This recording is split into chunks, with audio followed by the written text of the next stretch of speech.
How's that for proof of destruction? My name is Swagglehaus, and I'm here to tell you. Shout out to MJ Comix here, a great YouTube channel.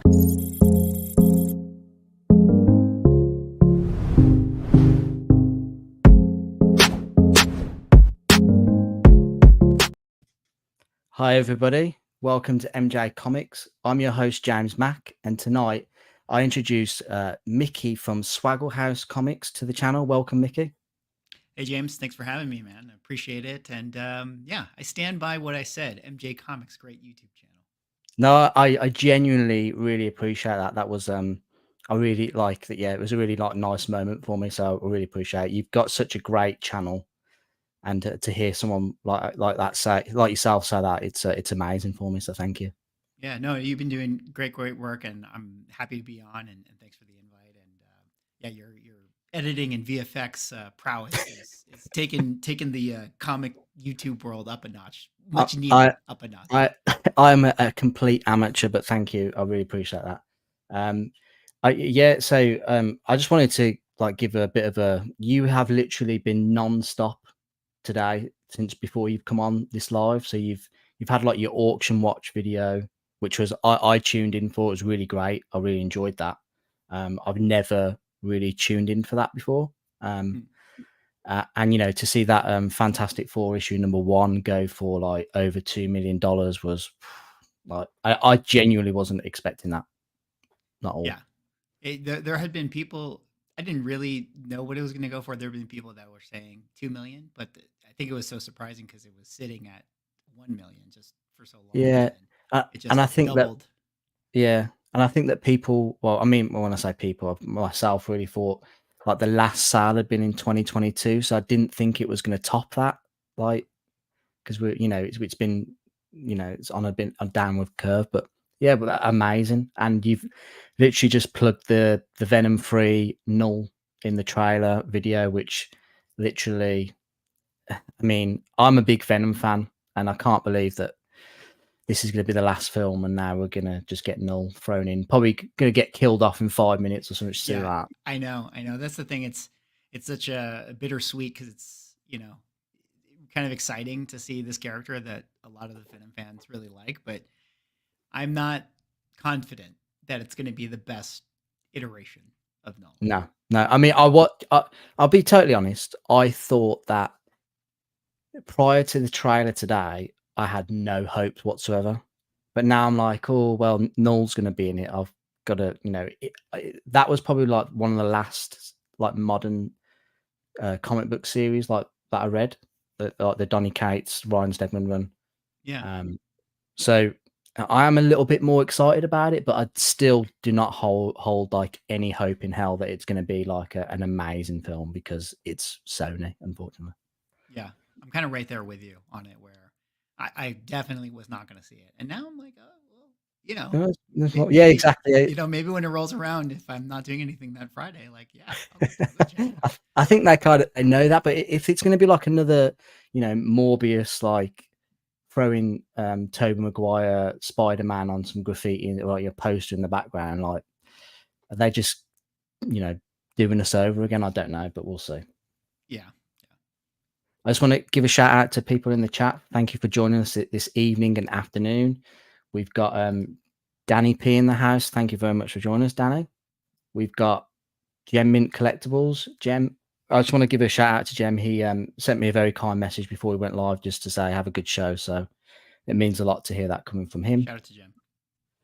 We've got JSS Brooklyn. Thank you for joining us, buddy. Really, really appreciate it. We have my darling wife, who is she's now my manager. She's sat backstage and she's going to be starring any like questions that might get put to you, so we can get that. Because I don't know if you for yourself, do you find it difficult to keep on top of like the chat when there's a fair few people in there? Yeah, definitely. Especially if like how you're kind of in the driver's seat with this stream right now. So it's like you're thinking about the topics we're talking about and all the other little graphical things. So yeah, it definitely, it's funny because sometimes people in the chat will be like, hey, you missed my question. And it's like, oh yeah. That would be, yeah, I'd hate to disappoint anyone, to be honest, but one to say we've got DJ Links as well. Thank you, DJ, for joining us. We've got the comic book G-Man. thank you for joining us as well. Well, we've got journos, comics, and pop culture. Nice. I'm hanging out with the first graders inside. This was going to be today's lesson. We've got Huffster. Thank you very much as well for joining us. John Bromley. Thank you, John. And let's quickly do it. We've got Big Stack in the house. Thank you everyone for joining us. So I don't know if have you caught any of my like interviews before? I mean, it's okay if you haven't. I wouldn't judge you at all by that. Yeah, no. I mean, I saw the one that you did with Jim, which was a great conversation, especially at that time. Yeah. You know, it was like a lot of stuff going on. You know, with Jim and his channel, and was very candid and stuff. So you guys had a great conversation. So yeah. No, I forever appreciate how open and honest he is. An incredible guy, honestly. And he's like so supportive of like he like. I mean, I don't know if you've ever caught his like morning lives where he's got like hundreds of people in the chat, and he practically says hello to everybody. Like he keeps on top of it. I don't know how he does it. So fair play to the guy. Yeah, great guy. We got to learn the tips from him of how to drive while also paying attention to chat. Yeah, he's just so chill. So it's just great. Shout out to this guy, Michael Cecilia, as well. Thank you very much for joining us. Great guy. So do you mind me calling you Mickey, or would you prefer to be called Swag or Swagglehaus? Yeah, Mickey's good. Yeah, good. So what I tend to ask like of each of my guests is who is Swagglehaus Comics? Who is Mickey? It's a good question. You know, I don't know. I don't know if Mickey and Swagglehaus really know. You know, it's like we kind of all have our you know, superhero identities, and then our our Spider-Mans and our Peter Parkers. You know, so it's like we all wear masks. Yeah, we all kind of wear masks and stuff. But I guess Swagglehaus Comics is a guy who is super passionate about comic books. Yeah, loves following things that are going on in the markets and the secondary markets and the happenings that occur within the collecting side of things. And I spend a lot of time covering stuff like you even mentioned earlier in the stream. We have the heritage auction sales and stuff. So covering those tips of things and really just trying to be someone that can kind of translate a lot of the buying current behaviors and current events for people so that they can come in and tune into my channel and kind of be like, oh, okay, that's what's going on. Like, oh, why did all of a sudden my Venom 3 book sell? Oh, the Venom trade. Oh, that's why, those types of things, yeah, because from my memory of your channel, you've always been like, for me, like current events or current affairs, and like the investment end, and maybe a bit of a lot of speculation, I'm guessing. But you've had quite a fairly really successful YouTube career. I know you've got nearly like 23,000 subscribers. You've got like, when was it, November 2020 you first upload, or yeah, it was probably around, it would have been during lockdown 2020. So probably November. Yeah, somewhere in that area. Yeah. And I mean, and that's when a lot of people had started their YouTube channels, because obviously we were going through, the pandemic and everyone was sat at home. Yeah, I presume yourself, I mean, do you mind me disclosing what your profession is, or? Oh, no, yeah. That's fine. You are a director of videos and like music and film. So which I think is absolutely amazing, by the way. Like, that is so cool. So presumably you didn't really have much work on, I'm guessing, because we were starved for content. We're so starved of like films and TV that we had to resort to YouTube. So I know, and now look at us. It's just so funny that it's like, even in my own sort of behavior, it's like I would sooner watch you talk to 99 and Palm Beach Presser than I would turning on whatever Amazon streaming service there is. Like, it's just like the world we live in now. So it's crazy, and you've got probably nearly like 900 uploads. So you've kept yourself fairly busy in that 3 years. Mm-hmm. Do you find it hard to like keep on top of it with your current day job? Yeah, it is. It definitely, you have it right. Like when COVID happened, wasn't doing anything, wasn't working. So I was like, okay, well, what can I do with myself and be kind of creative and productive?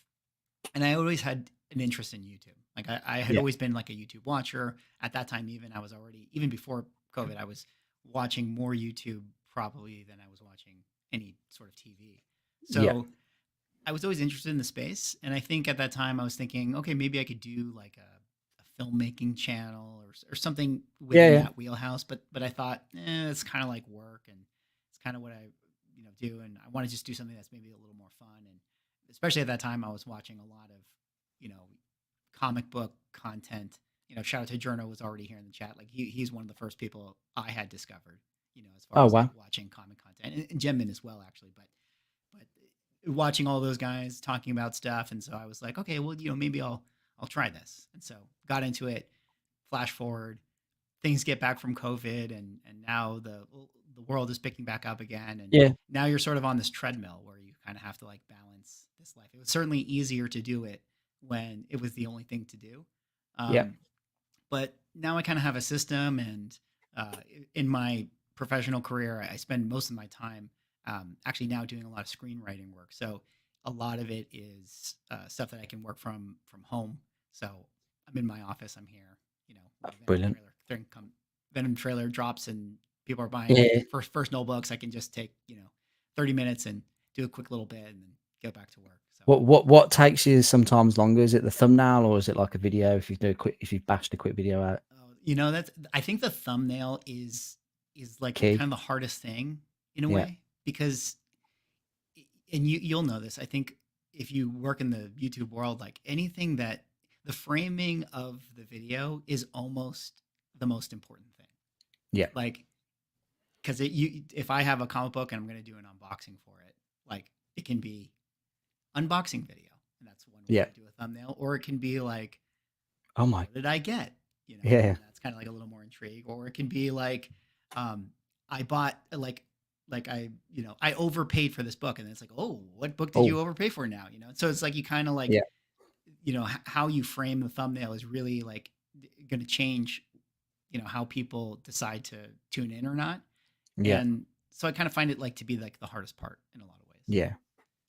I just want to give sorry to interrupt you there. I just want to give a quick shout out to Nate from Hull Comics. He's a brand new YouTube channel. He's got some great content. Please go and check him out, everybody. He's really good.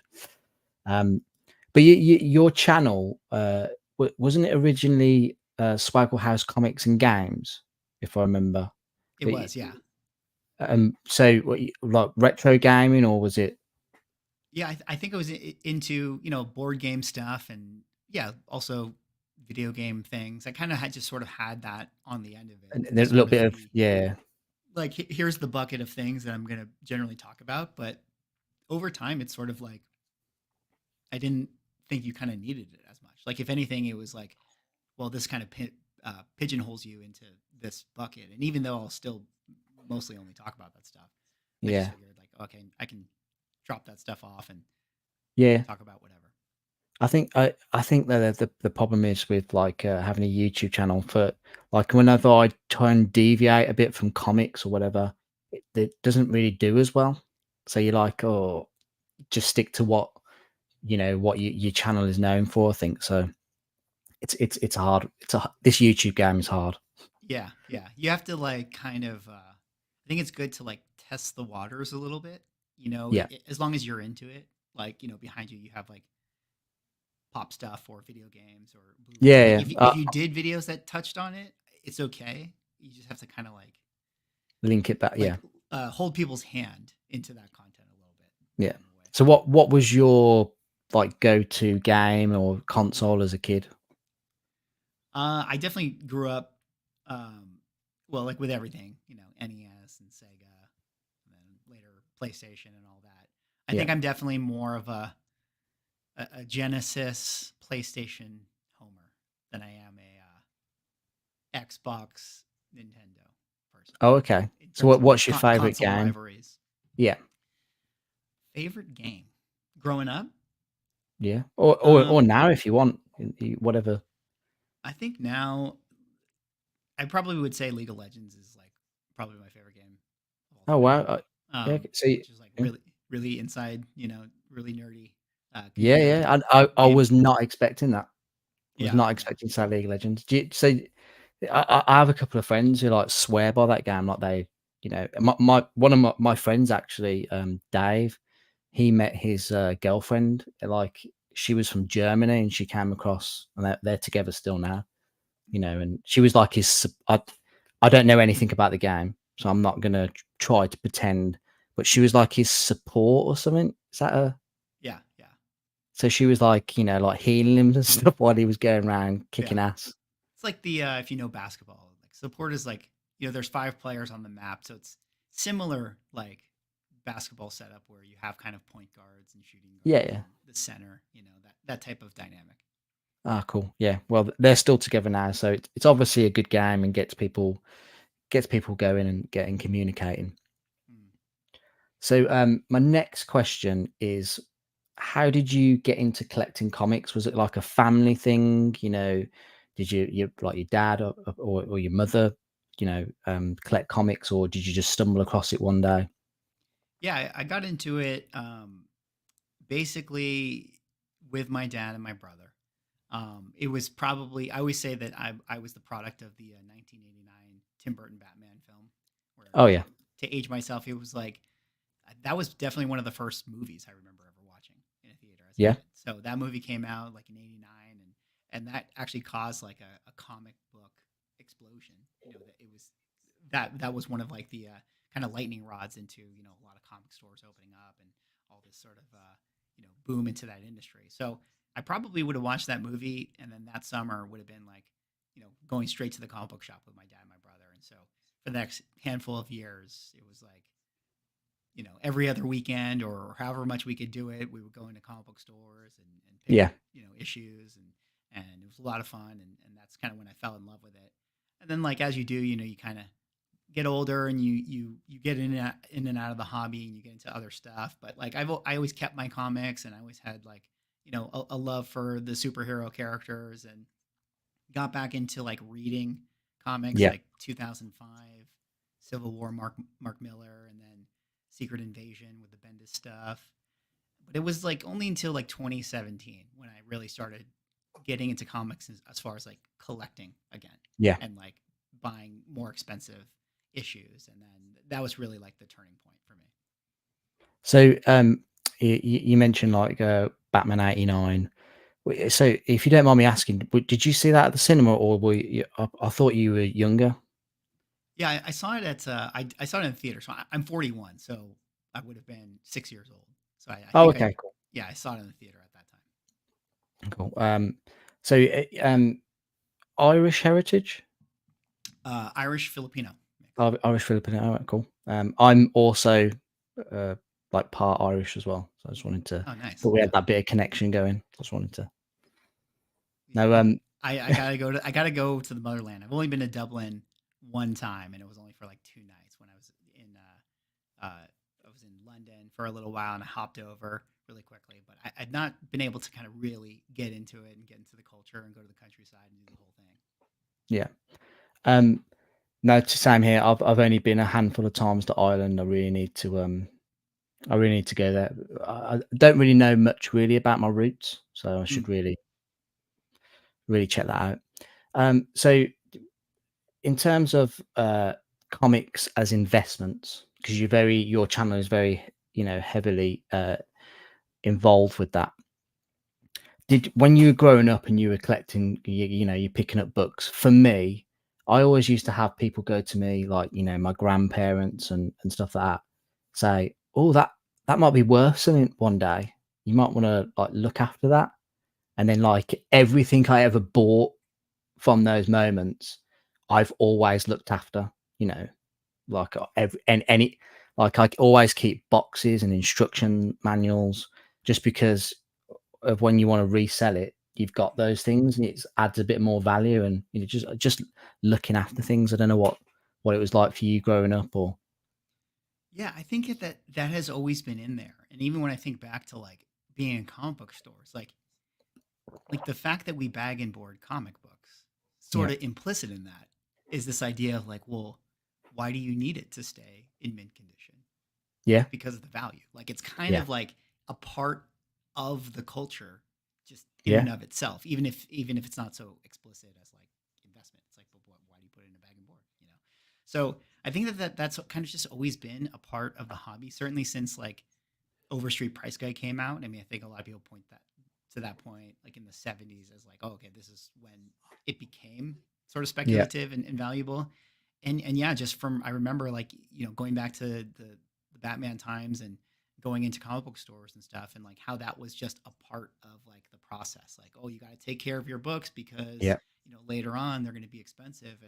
And I remember buying like a bunch of Amazing Spider-Man 361s, you know, first appearance of Carnage. And this was like, oh, this is like a big key, you know, Yeah. we got to hold these copies. And we, you know, my brother, my dad and I, we bought like, I don't know, you know, 8, 9, 10 copies. Oh, So it wow. was like, you know, we had them, you know, we stacked Yeah. them, and it was like, yeah, this could be, you know, worth a lot of money one day. So yeah, I don't know. It's just it's kind of always been ingrained in the hobby and kind of in collector culture in a way as well. Like you said, Yeah. Yeah. like you just everyone just kind of instinctively sort of knows like, oh, I got to keep the box and the instruction manual and take care Yeah. of it. So yeah.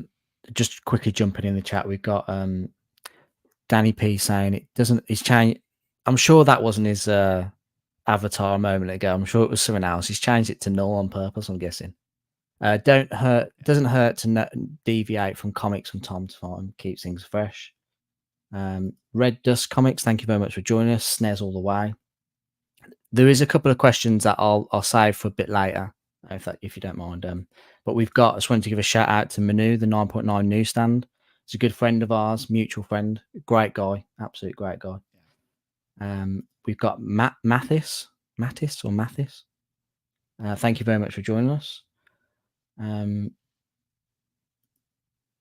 Manu's just heading to the post office. Hopefully his service doesn't stop as I drive.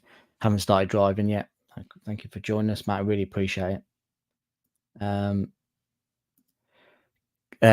So Michael's on about keeping with old retro games like Super Nintendo, with like the Final Fantasy and like Zelda games. You used to get like a map poster, and they're hard to keep intact, and to, you know, people just threw them away because they got tattered.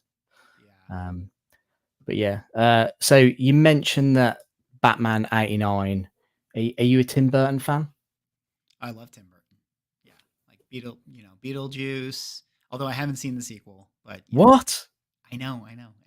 But all of his well, work, like I've got to Pee-wee's Big scratch off Adventure. 2 questions now, because that I presumed you, being a film director, you would have been a fan of Burton, and you would have seen Beetlejuice. But I'm gonna have to get rid of 2 questions now.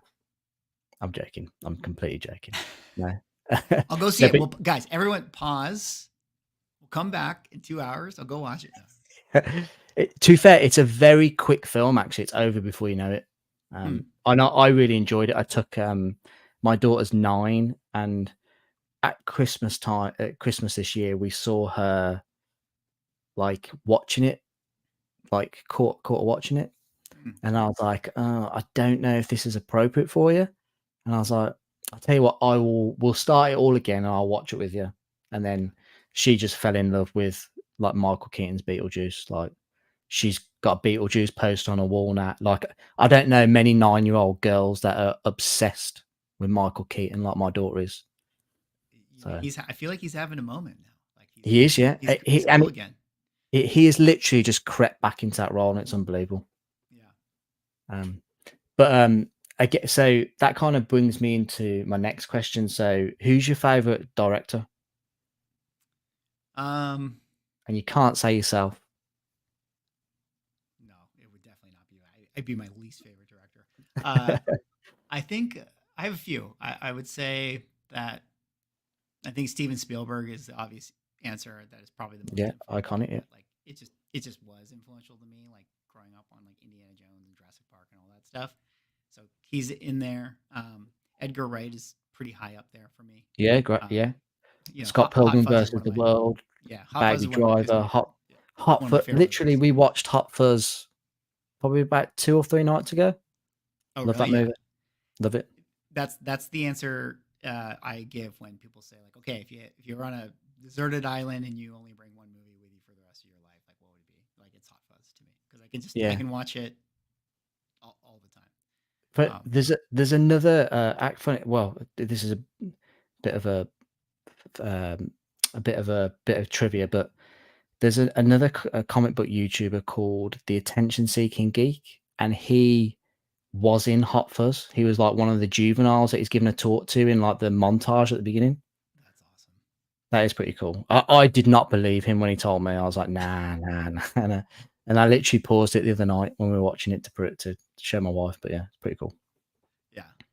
That's pretty up there for me. So, or Edgar Wright. And then did you want the Edgar Wright Ant-Man movie? Oh, I would have.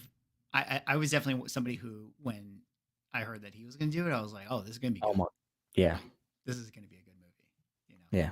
Now, To be fair, yeah. Well, to be fair, the first Ant-Man film was all right, but the Quantum Mania one, I did not. That was the third one, wasn't it? What Ant-Man and the Wasp was okay, but I didn't. Yeah, it wasn't as good. Yeah.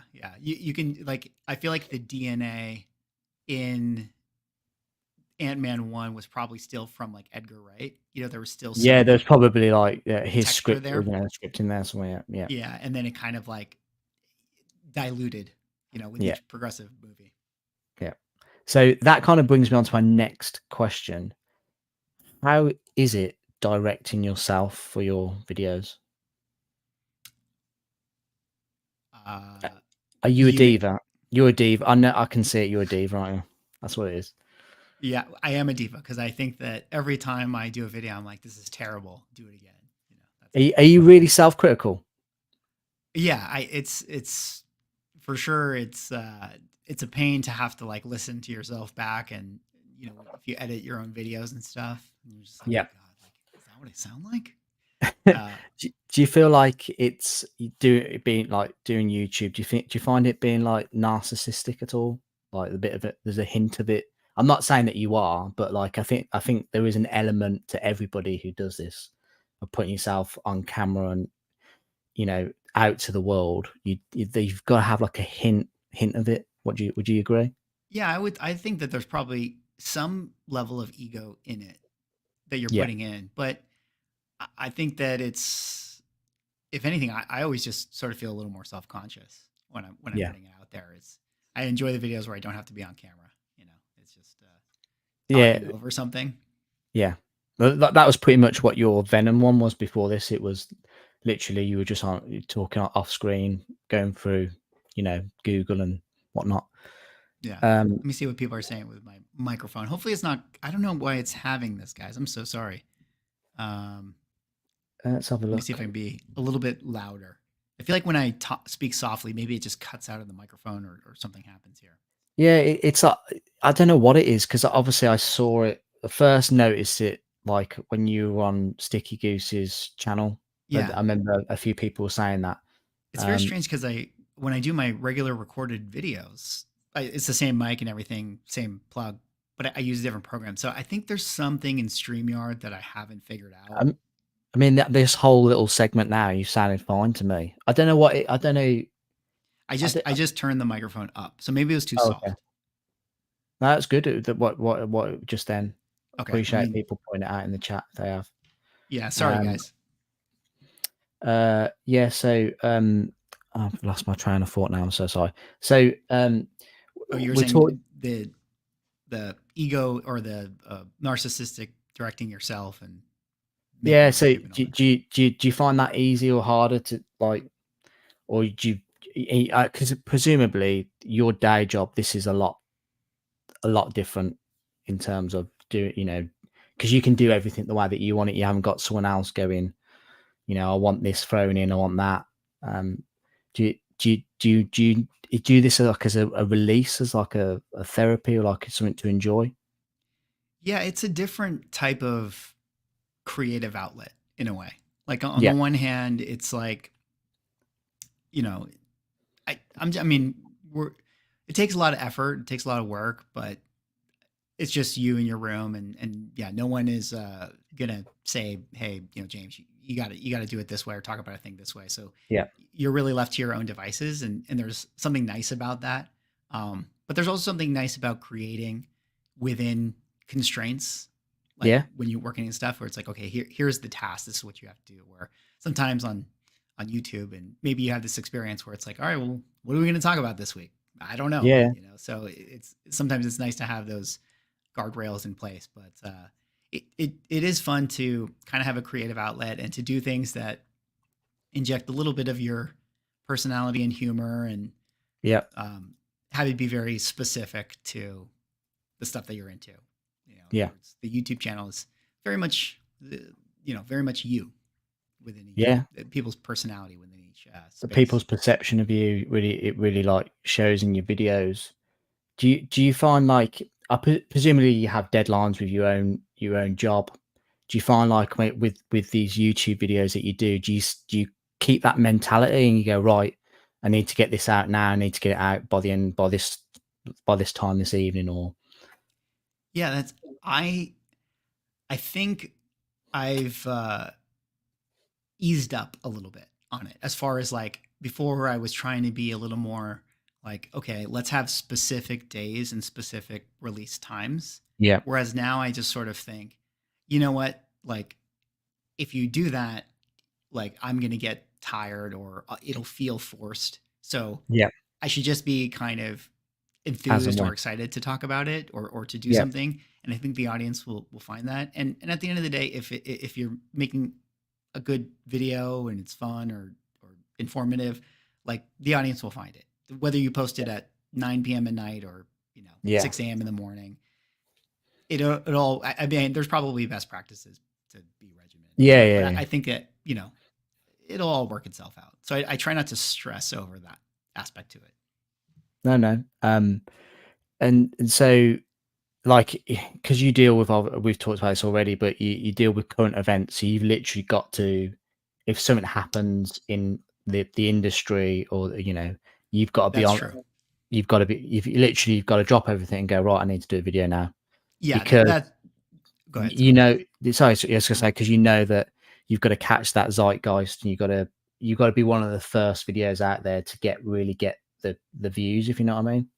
Yeah, that's true. That in instances like those, for sure, I think being topical and being kind of like you don't have to be the first source at it, but I think if you want to catch people's attention, if there's Yeah, a CGC thing going on, or if there's a Venom trailer, that has Venom books, like you probably want to be on top of it, because I mean, it just makes sense. Like people are interested in what's going on with that thing at that moment in time. So yeah, those instances, yeah, you have to be a little more on the ball with it. But at the same time, like if I just can't do it, then I just don't stress over it. yeah. No, I completely agree, and I think it's I think what you do for the community as well. I think like you bring uh current news quick to people, because they might not check other social media platforms, and some people religiously watch your videos, or might even just interact with it for the algorithm pushing it out. I think it's a good way of getting information out there and sharing it. Thanks. I've touched on that you have done like movie and music video work. um I want to point out that you've done some very prominent music videos, and I hope you don't mind me discussing this, but No, no. a very, very famous movie director, who's probably very much ingrained into the comic book community, is Zack Snyder. He started doing music videos. I think Mhm. I can't for the life of me remember what bands or whoever he did it for, but is he someone that who inspires you? Would you, if 5 years down the line, people are begging you to do a DC movie or Marvel movie, would that be something that you're interested in? Do people like Zack Snyder inspire you? Very much so. I mean, that's definitely the dream in a way. Like I love movies and storytelling, and those are Yeah, the types of things and projects that I would love to work on for sure. And yeah, the Zack Snyder's of the world, Spike Jonze was a big influence on me growing up. yeah, Michael Bay was a music video director yeah, yeah, when he started. So that pipeline has been a very common popular pipeline for a lot of successful filmmakers, is to start there and then work your way over. There's kind of like, doesn't always work out. And I think that, that path is actually was more of a proven thing in their generation of that time of filmmaker. Now it's a little more Wild West. Like you can just sort of make like a random, YouTube video, and you're just a person living in, Australia, and get discovered. So it's, there's so many more channels now than what it used to be. But yeah, so that was certainly like a path to do that, is to, start in the short form world and have it move over to other aspects of storytelling. And you, like I said, you've achieved some amazing things in your professional career or to date. And I want to point out that I think that, is it in the background there? Is it like that? There's an international video award of the best international video of the year for that LMFAO's I'm Sexy and I Know It. Yeah, I don't actually have those awards. Oh, you don't? I personally don't have them. They exist, but I think the band members actually have them. Oh, okay. Yeah, but this one behind me is it's an Emmy for a commercial that I did for Nickelodeon, a campaign. Cool. And it's just funny because like it's like a thing that was always just sort of in my office, and then I started doing YouTube during COVID, and then like people just said like, "What is that behind you?" And it didn't intend it to be like this thing that was like, "Oh, this is behind me," just as that's where it always kind of sat. But yeah, the reason I got to get this one is you can order them, whereas the other awards, they just send them to you. So I didn't actually get one. That's fair. But no, but I mean, like I said, top-notch professional. You've achieved a lot in your career so far. How was that winning that, like, being recognized for the outstanding work that you've done? Oh, I mean, it's a humbling, and it's definitely a tremendous honor. It's not like an award that this is an off-air award that I got. It's a campaign for Nickelodeon and stuff. So it's not like, I had a black tie event and I walked on the stage or anything like that. But it's still impressive. Yeah. No, it was nice. It came out of the blue. Like I just sort of got like a text message from my producer that was like, "Hey, you won an Emmy." And I was like, "What?" I didn't even know that there was a category for that. So it was just kind of a cool thing, and got a little letter from the Emmys, and they ask you if you want to order it. And which, by the way, guys, if you want to know the price when you order your Emmy, how much it costs $500. $500. You gotta buy it. Yeah. Oh, I mean, wow. maybe they send one Emmy to the person, but if you want to order it, because I don't know, maybe my producer got a free one. I don't exactly know how it worked, but yeah, it was like $500, and I can never resell it because my name is on it, and if they catch you, there's like some hitch or some fine print that if you ever like try to sell it on eBay or something, you get like banned. Yeah, but if like I'm or like most valuable things and stuff, when you pass away, surely if you became like known for directing, like you're like like the Steven Spielbergs of the world, and the Christopher Nolan.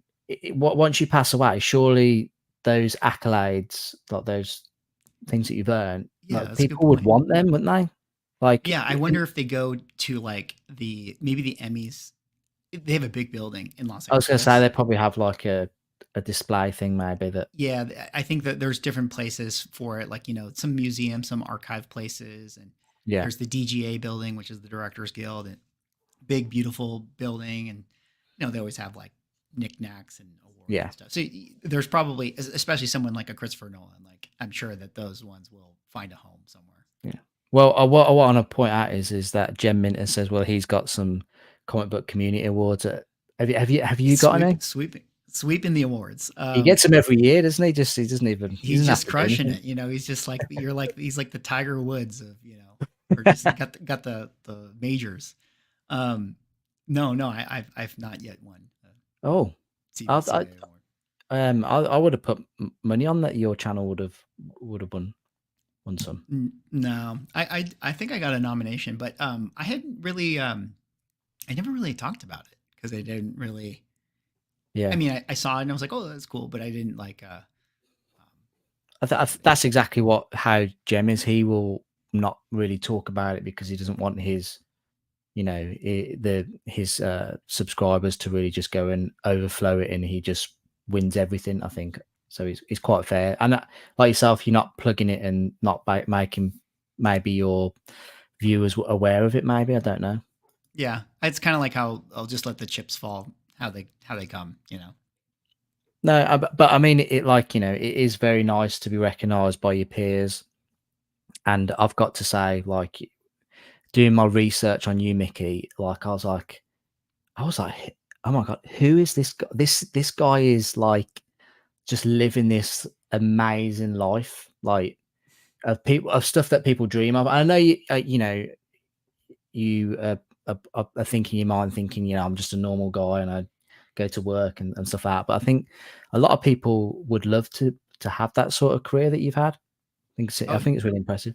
that's right. I don't mean to sneer. It's just No, I know. to me it's like you said. I'm just it's just kind of normal, just working away, and it's not always glamorous, and it just is. It's always just a lot of work, like everything Yeah, else and any other job, and at the end, it's not that important, in the grand scheme of the greater calculus of the universe, as Doctor Strange says. But yeah, I'm very fortunate to been able to do cool projects, and even YouTube is a this whole thing has been a cool project, and connecting with people and meeting people and getting to talk to people like yourself. It just yeah, nothing in that space has allowed me to connect with people like YouTube has, which has been kind of the yeah. most amazing thing. I suppose really you're like a geek at heart, so I'll be completely frankly honest with you. Your day job with, you know, music stars, they're not going to be geeks. They're going to be like the complete opposite of geeks. I'm waiting for the one that wants to have a conversation with me about comic books, and none Or of them. Dungeons and Dragons or Yeah, Magic the exactly. Gathering. Yeah. Actually, it's like I don't bring that stuff. I probably lose the jobs. Yeah. If I bring that stuff up. Would you say that?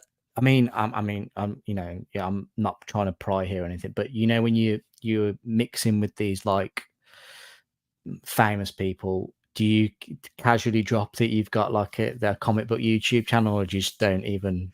No, yeah, it's never come up. Although it's funny because I've had it now where people have found my YouTube channel who like know Okay. me from work, and Um, they'll be like, Mickey, what, you like comic books? And then it's cool because we actually will bond over that.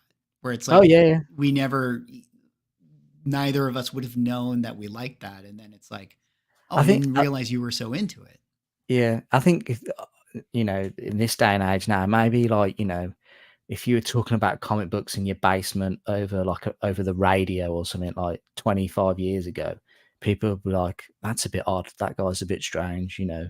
Yeah, But now it's like people when people in my life they find out that I collect comic books, it opens like a gateway to a conversation, and they have so many questions. And like, I think with how like you know, how successful Marvel movies have been, people are more aware of characters, and they're like, oh, you know, and they ask you like endless questions.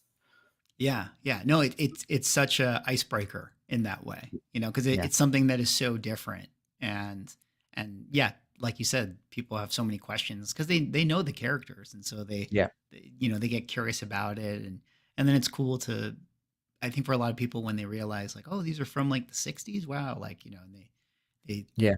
they go into that rabbit hole, and there's a Yeah, lot to exactly. Yeah. unpack there. You just throw all that geekiness at them. It's great. Yeah. We've got a great question here from JSS Brooklyn, because he's asked if did you go to formal film school training, or you self-taught, family ties, or I did go to film school. Don't have any family that worked in film, but I went to USC, so it's kind of like a big film school in Los Angeles. that's cool. And yeah, it was a good, good university. And if you guys are college football fans, my year was the same Reggie Bush, Matt Leinart era, if you guys know. And so Ah, they won the national championship at that time. It was good times going to those okay, games. that sounds cool. Very cool. So we've talked about obviously you're director. So I mentioned earlier about if you could direct a comic book movie, which character would you love to? What film would you love to direct? Well, I think people would be disappointed if I didn't say the Dark Hawk movie. I would definitely Mate, come at that that with is a lot of all over. reverence and love, for sure. If there's anybody that understands that character most and could give them justice to a $250 million movie, it would be you. I might be the only person. Yes, I Yeah. might be the one single person who cares that deeply. If there's any sniff of any news of a Dark Hawk movie ever being made, I can't even imagine like your video that will come out as soon as you see that headline. You will literally be. It'd be great. A great video. I have memes already. I sometimes I'll lay in bed, James, and I'll just, in my covers, and I'll just think about like, oh man, this is gonna be so funny. It's gonna Just be so waiting on funny. it. Just waiting Yeah. it. But to be fair, I think I mean I don't hope to don't want to burst the bubble, but I think that maybe Marvel now, I think the more obscure characters that they won't want to take a gamble on, I'm guessing. Oh yeah. I think I mean, it's something that's really interesting, where I feel like all you have to do is kind of look at the current comic books, or just the ones that, like, just go look at the new comic books on the shelf, Yeah. and which characters sell. And it's like there's kind of a reason for that. It's just the cream sort of rises to the top, like Batman and Spider-Man are just that good, so people are interested in them. So I think it's hard to, not that any new character shouldn't be tried. I think those are good, but I think that there's the best ways to do it is to kind of infuse them in the other characters' movies, and then and then if they really catch fire, a bit like then Gambit, like what they've done with exactly. That's a good example, because maybe we'll get the Gambit movie. I think there's a very high chance now. Do you think it will be Channing Tatum? I definitely think that Channing Tatum, will see him again, like in the Secret Wars film, at the very least. So yeah, will he get his own movie? I don't know. That might be tough, because I think if you really think about it, it's like, is it really going to be able to put sell tickets with him just alone? Is it a $1 billion movie? That's the real question, isn't it? Yeah, I mean, maybe if they did Deadpool and Gambit, maybe. But I mean, yeah, I genuinely thought it was hilarious, like that portrayal and that whole. It was a great. I loved it. I loved going to see that at the cinema. I thought it really did Marvel justice. I thought it was great. Yeah, it was great. We've got a couple of people in the chat I just want to say hello to. So we've got Fernbird, then the Nerd. Thank you for joining. I think he's like a very new channel as well. Yeah, I think Fernbird's doing some good stuff too. Is he like doing a lot of spec stuff? I don't know if that's. I think so. Correct me if I'm wrong, but I think he is. I don't know. But we've got Razor Comics as well, another new channel. Thank you very much for joining us. He's saying that $100 piece of equipment in front of you is a mic. Please use that. He is brutal. This guy is. It couldn't be closer to my mouth at this point, so I don't know what to tell you. To be fair, since you've done whatever you do, I've not had a problem. I can hear you. Yeah, I do think that there's some issue, but I don't know. I'll have to look into it. Maybe I'll buy a new mic or something. So my wife has asked her what was literally so I have you here in front of me here, and then on my left I have literally my Apple Notes, and like my wife has asked a question which was literally next on the list anyway. So for your career so far for directing, what has been your favorite project so far? That's a good. Thank you for asking that. I don't know. I have some short films that I've made that I'm just really proud of. I have some screenplays I've written that I'm proud of, but I don't know. I guess maybe the easy answer is probably my most famous music video that I've done, which is like one called Party Rock Anthem. So did that for a group called LMFAO, and it's definitely been very, very much viewed on YouTube for Well, I was going to say the I'm sexy and I know it videos had like over 1 billion views. Yeah.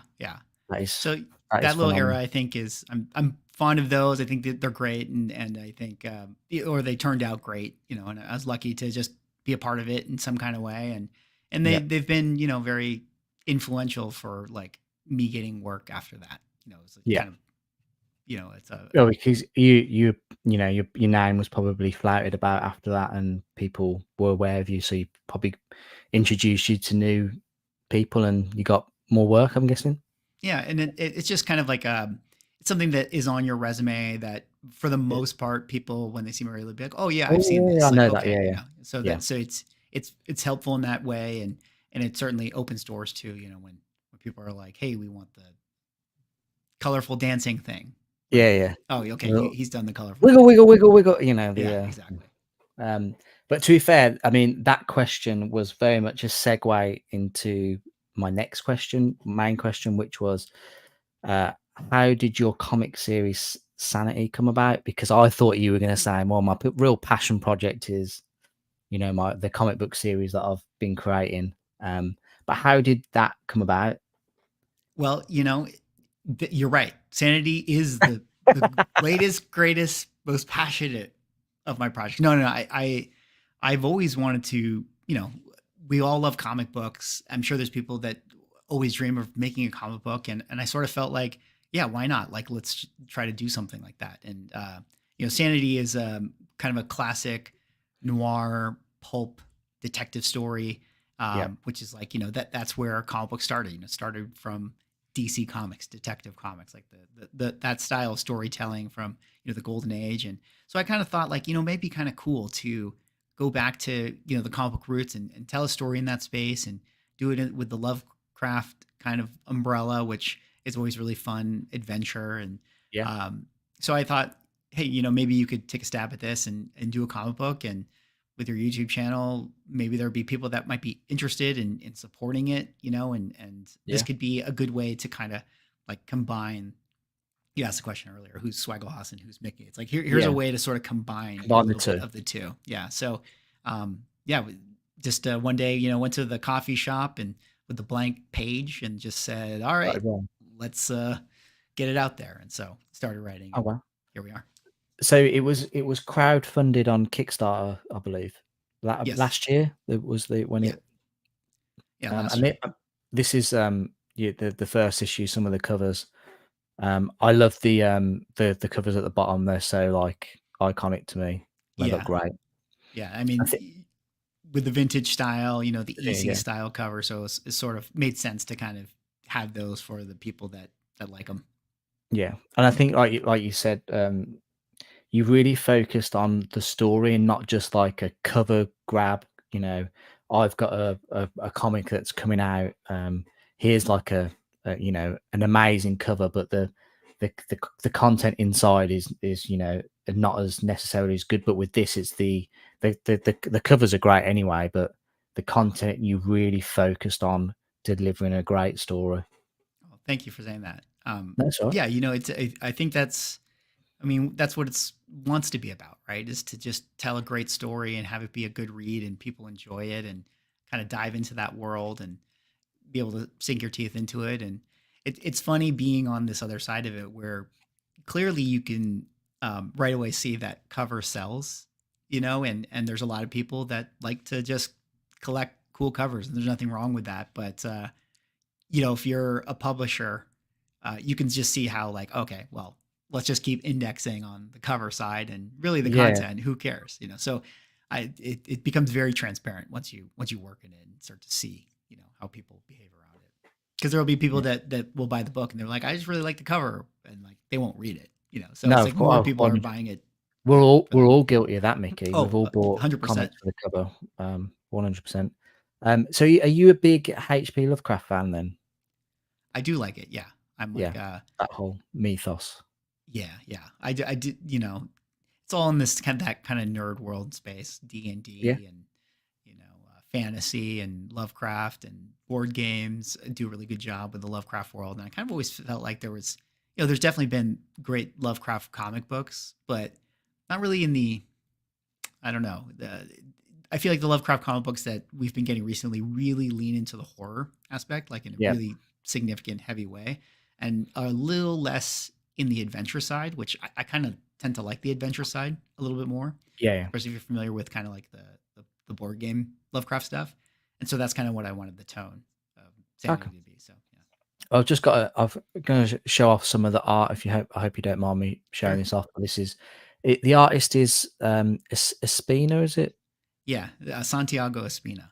He's Santiago Espina. Yeah, like that. I mean, that's a great double page.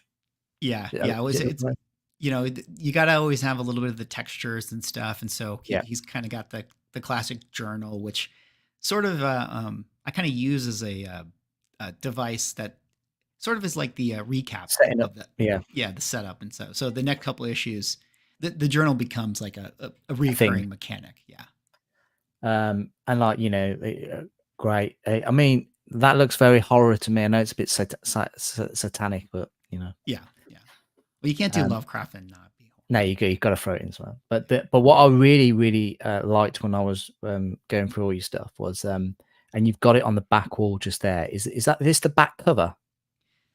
This is a poster that was created that's kind of in reference to the style of posters of like the 30s and little Universal monsters. And so the story takes place in Los Angeles during the kind of the height of the glory days of filmmaking, and one of the characters is an actress who's starring in some big movies at the end. And so this is the fictitious movie that exists within World. So we decided to make a poster for it. And, yeah, the artwork on this is fantastic, absolutely brilliant. Yeah. This one was done by someone else. Yeah, this one's done by Lucas Kettner is his name, and he's amazing. He has a series called Count Crowley that is out now by MJ Comix. It's really fun. His artwork's great. Well, honestly, creating your own comic is no small feat. So, my hat is genuinely off to you. I think it's incredible. You've got issues 2 and 3. Are they out yet, or are they being made? They're almost out. They're almost out. They're getting them, waiting to get back from printing and then getting fulfilled, and then I'll have more flamethrower commercials soon, I hope. Oh, we've got some nice things in the chat as well. I love that artwork. We've got Comic Journey in the house. Thank you very much, CJ, for joining us. CJ does probably what I would say for me the best interviews in the comic community. Like, have you been on his channel yet? Yeah, I've been lucky to have been on CJ's channel twice actually. Oh wow, incredible! His style of interviewing is just, I find it amazing. He's a really nice guy as well. But we've got a super chat, so I just want to thank JSS Brooklyn for that. Great, thank you very much for the kind words. Really appreciate it. The way James acts, I don't think you could even touch them. In reference to reading. Yeah. What about Alan Moore's take on Lovecraft? You an Alan Moore fan? Oh yeah, he's amazing. I mean, he's definitely one of the legends for sure. He's done some great stuff. Yeah. Yeah, I think as well. Like, I think with and no disrespect to the current comic book industry, but like, I think the more we get with modern comics, the more you really appreciate the writers that we had. Like Alan Moore, absolutely incredible. Mike is saying we're supposed to read comics, but no, please, I think you still have issue 1 available for sale, like on your website, swagglehauscomics.com. Yeah, it's still there. So there's some copies left. So please go and check them out. Really good. Really, again, I can't give you enough credit, mate. You've done a grand job with that, and I hope it carries on and you get to do something that you're passionate about. Thank you. There's a few questions that my lovely wife has starred for me that I might just ask before we get on to the next topic, because it's a bit heavy. So Mike has put CGC and market point. You present it very well, Mickey. Thank you very much for that. Thank you. We answered that pretty much. It's not. Is it an Emmy? Is it? Yeah, It's not, it's Emmy. it is an Emmy. Cool. So that's so cool. That is. Who's Swag's main on League of Legends? Yeah, What that's the character that I play, my main character. So I play Volley Bear. It's my favorite. Volley Bear? Yeah, Volley Bear. Okay. The great Arctic bear god. Okay. I know from my friend, his girlfriend bought him like a massive statue or something like that of. Is there like a female character, like a really prominent one, the most famous? There's definitely it's almost like the Marvel universe now, where there's like there's loads of different characters. Yeah, but they definitely have their flagship ones. Yeah, like the most popular ones. That's cool. Did you star out with any Warcraft, Starcraft, or just League of Legends? I was going to say LOL. Then I have to get used to. Yeah, it is called LOL, for sure. But yes, I did actually start off with that. So those would be like kind of my next favorite games. Warcraft 3. Oh, cool. Greatest games of all time. So you very much PC gaming then, are you? I think I have over, as you age, you get you graduate into the PC gaming world. So I'm heavily into computers, like my day job, but like gaming, I can't do keyboard and mouse. Like I need a controller. Like I'm terrible.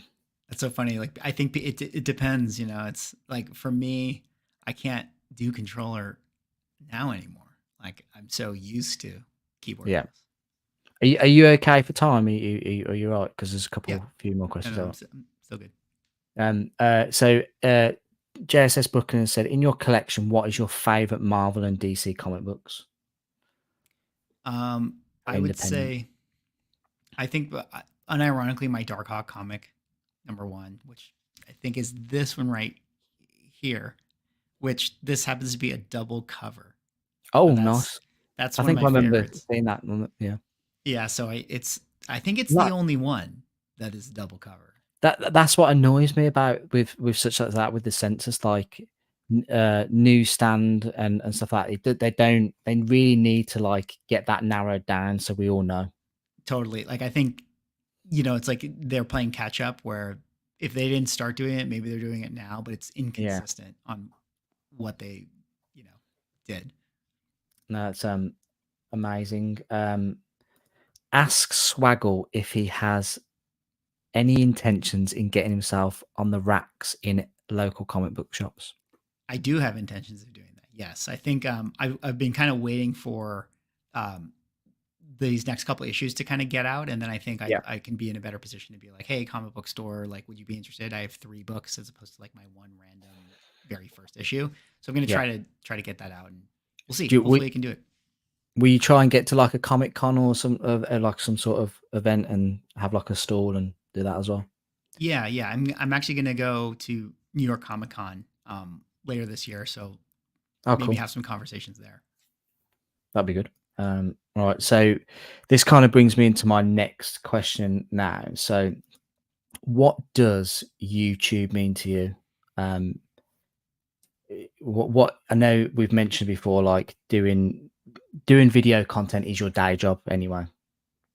But in terms of YouTube, is it the community, or is it like I mentioned earlier, is it a bit of therapy for you for something something for you to delve into and try and entertain others, or what is it for you? Yeah, I think YouTube is the place for community. Like it's the place, especially in comic books, where I don't know about you guys or the people in the chat. Like I don't have many people in my real life. Well, now I've met people, but like before this, I don't have many people in my real life that I ever really like connected with about comic books. So like having YouTube was sort of like the place and outlet to cultivate those connections and communities and meet other people, and social media has done that. So in a way, that's kind of what YouTube is for me. It's like, it's fun to do, and I have an opportunity to do a comic book and all that stuff, but I also gain out of it just the connections you make, and the people you Yeah. get to form relationships with. And that's really that's the most amazing part about it. Just being able to go to shows and talk to people, and you know, there's maybe opportunities that can come from that, or creative projects that can come out of that. So I think that's really the power of the platform in a way. And yeah, it's just been a creative outlet that's a place to connect, really. I know that you've got like well, not like a group of friends, but I know that you like Manu. We have like a mutual friend there, but like you're very friendly as well with a great YouTube channel, Ryan from Automatic Mhm. Comics. Yeah, Um, yeah. like those types of friendships where you'd never really meet in your everyday job. That this this I mean, is this a hobby for you, or is it like a side gig, or do you treat it as both a bit? I think it's both now. I mean, to be Yeah, honest, it's definitely become a side gig for sure. And especially now, like really diving into creating comic books and stuff, it's yeah, definitely like in a way, it's part of my profession, So, yeah, but it's all sort of synergistic in it, in its way, and that's kind of how I like it. Like I like that on the one hand, sometimes hobbies can be just stuff that you do that is really like a pure separation. And there are yeah, aspects to the hobby that I do that is a separation. I mean, when I read comic books, that's just for me, essentially, yeah, So sometimes I'll get the pushback on my channel like, oh, Swag, all you do is talk about, comic prices and values and things like that. And that's kind of the side of the hobby I feel like I'm suited to convey to people. And people will say like, but you never talk about reading comic books. And I'm like, well, because like that's just what I do, in my own yeah, sort of hobby time. But yeah, so I kind of like that it's become a little side gig sort of thing, and complements other aspects of my working life. yeah. And the reason why I want to talk about like making friendships and stuff like that is with the comic book community at the moment. What is your thoughts on like how the comic book community is on YouTube at the moment? Do you think there's been like a change, or do you think it's still?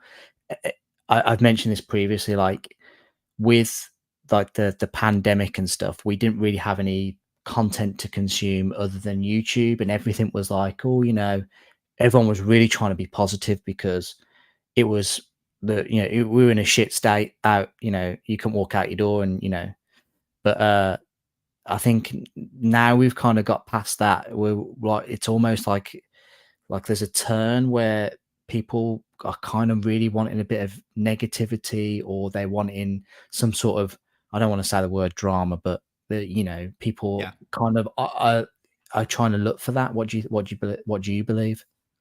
I think that there's an argument to be made that some negativity and drama is sort of like what works and what people are looking for. But on the same token, if we're really talking about it, what are the biggest comic book channels out there? Comics Explained is pretty much, if you want to count him as the Yeah, biggest YouTube channel, and all he does is talk about stories. So people find what they're looking for on YouTube. This is my opinion. This is what I think. Like yeah, whatever content you do as a creator and whatever people want to consume, they're going to find it. Those audiences and those creators will find each other.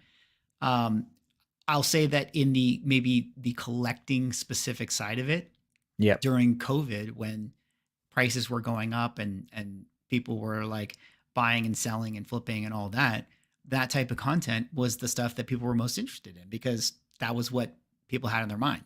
They saw the book, they bought, going into the Disney Plus show, and then they sold it at the yeah, yeah, trailer and they made lots of money, and it was like, oh my God, this thing is worth like 10x now. So making videos that were like, here's 5 sleeper comics that could be the next hot yeah, thing, that was interesting content that people wanted to watch. And then as prices went down, due to mostly, in my opinion, is like macro economy. I think that has the biggest factor to do with values of comic books. When prices go down, obviously it's like the negativity sets in, right? Like yeah. these Of things are course, not yeah. worth stuff anymore. Like I lost so much, and I lost so much money. I got duped by the seller, and people were kind of looking for that outlet, right? Because Yeah. it's like, that's how I feel. That's what happened to me. And so it's sort of a self-perpetuating thing where now all of a sudden, okay, negativity because I'm upset, now times are tough and all that stuff. So then, and then it's like, okay, well, as a content creator, I can't make a video that's here's 5 sleeper books anymore because people will just, they'll not watch it or they'll be like, shut up, because they're not into that anymore. They don't think that it's genuine anymore. So they're looking for that negativity and stuff. So, and then plus the movies have maybe not been as good, generally speaking. So people are not as interested in that stuff. So I think it's a reflection of where the climate is on the, within the zeitgeist and the culture. Yep. And, things will change, eventually, maybe next year from now, if Fantastic Four movie comes out and James Gunn Superman comes out and everyone is like in love with superhero movies again and the economy is better and stuff and people are buying again, like who knows, like then all of a sudden it'll be like everyone's doing top 10 books to buy now, and that'll be what people love again. So yeah, that's kind of what my answer to that. No, that's fine. There's a few more questions in the chat that I'll try and get.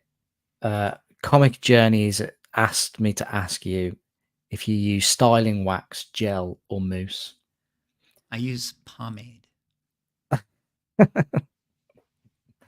Very nice. Ask Swaggle if he intends to keep on keeping this series running indefinitely or if he just wants to cap it as a limited series. What is your take on that? So I'm definitely going to get through 6 issues and I kind of have the end of that sort of first arc.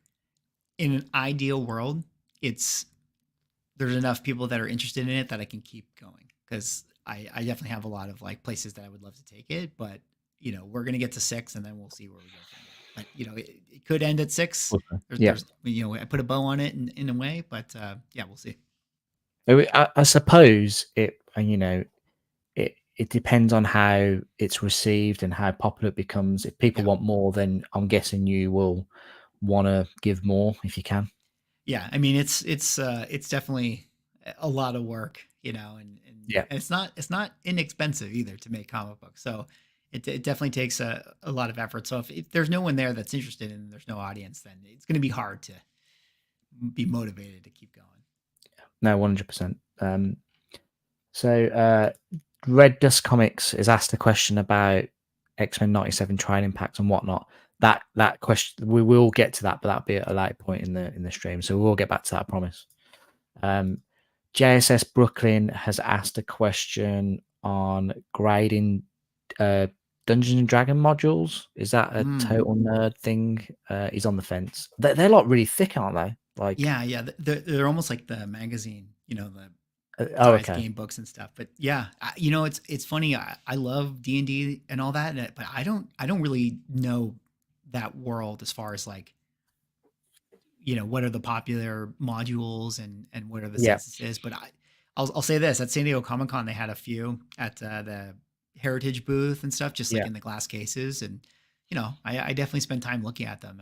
And I think that they're kind of cool. Yeah, some of the artwork on the covers and stuff are great, aren't they? To be fair. Yeah, like great 80s style fantasy art. Yeah, but do you play Dungeons and Dragons, do you? Not currently. I mean, I've definitely played it in the past. You tried it. Yeah. I saw a great like the guy who plays the Punisher. Have you seen that like short? The guy John. I don't know. Thomas Jane. No, not that one. The one from the Netflix one. John Bernthal. Is his name? John Bernthal. Yeah. Yeah, but he was like he does like a podcast or something, and he had Deborah Ann Wall, who is she Karen Page, is she from Daredevil as well, like his co-star? Yes. She was talking. She's a big D&D player, and she was talking about D&D to him, and she's like, "Oh, why don't we play it right now?" And the way that she described it, like you were like, "Oh my god, this sounds amazing!" Like she's like, "What would you do now? You got to roll, Like I was sold immediately. To be fair, I thought that was pretty cool. Yeah. Actors have an unfair advantage Yeah, D&D. I'm Like guessing. they do a really good job playing the characters. We've got Nothing, who, funny enough, is got an avatar of the Punisher. He says, "How's the local comic book scene in comic book shops scene in LA? I'm in the IE. I don't know what that is. I'm really sorry. And it's sad, no dollar bins or back issues worth a damn. But in the Inland Empire sucks." I Does that find, mean anything to you? yeah, Inland Empire sort of a little further away from like the greater Los Angeles area, but I find LA to actually be a pretty good like LCS scene. Okay. In terms of just traveling to different places, I think the Bay Area is better actually, but or Northern California. But what I find is like you have to just kind of hop around because they're like, Yeah. in the greater LA area, like it just depends. Like you guys gotta, go to each shop every other week or every couple weeks and see if they get new stuff in. And, sometimes you have to get lucky. Yeah. And just back to that short that about the D&D with the actors. That was a great short, but another great video that I saw on YouTube, and probably when I think of you, Mickey, this always comes into my head, and it is the flamethrower video for your advert for Sanity. Like that was a great advert. Genuinely, it was really, really good. And I hope you don't mind. I just want to quickly play that that flamethrower scene again because I thought it was brilliant. Let's play it now. My book only requires one bag. Scrolls. So head on over to SwagglehausComics.com and start improving your comic book collection today with a copy of Sanity issue number 1. And be quick. Because when I say my print run is limited, I actually mean it.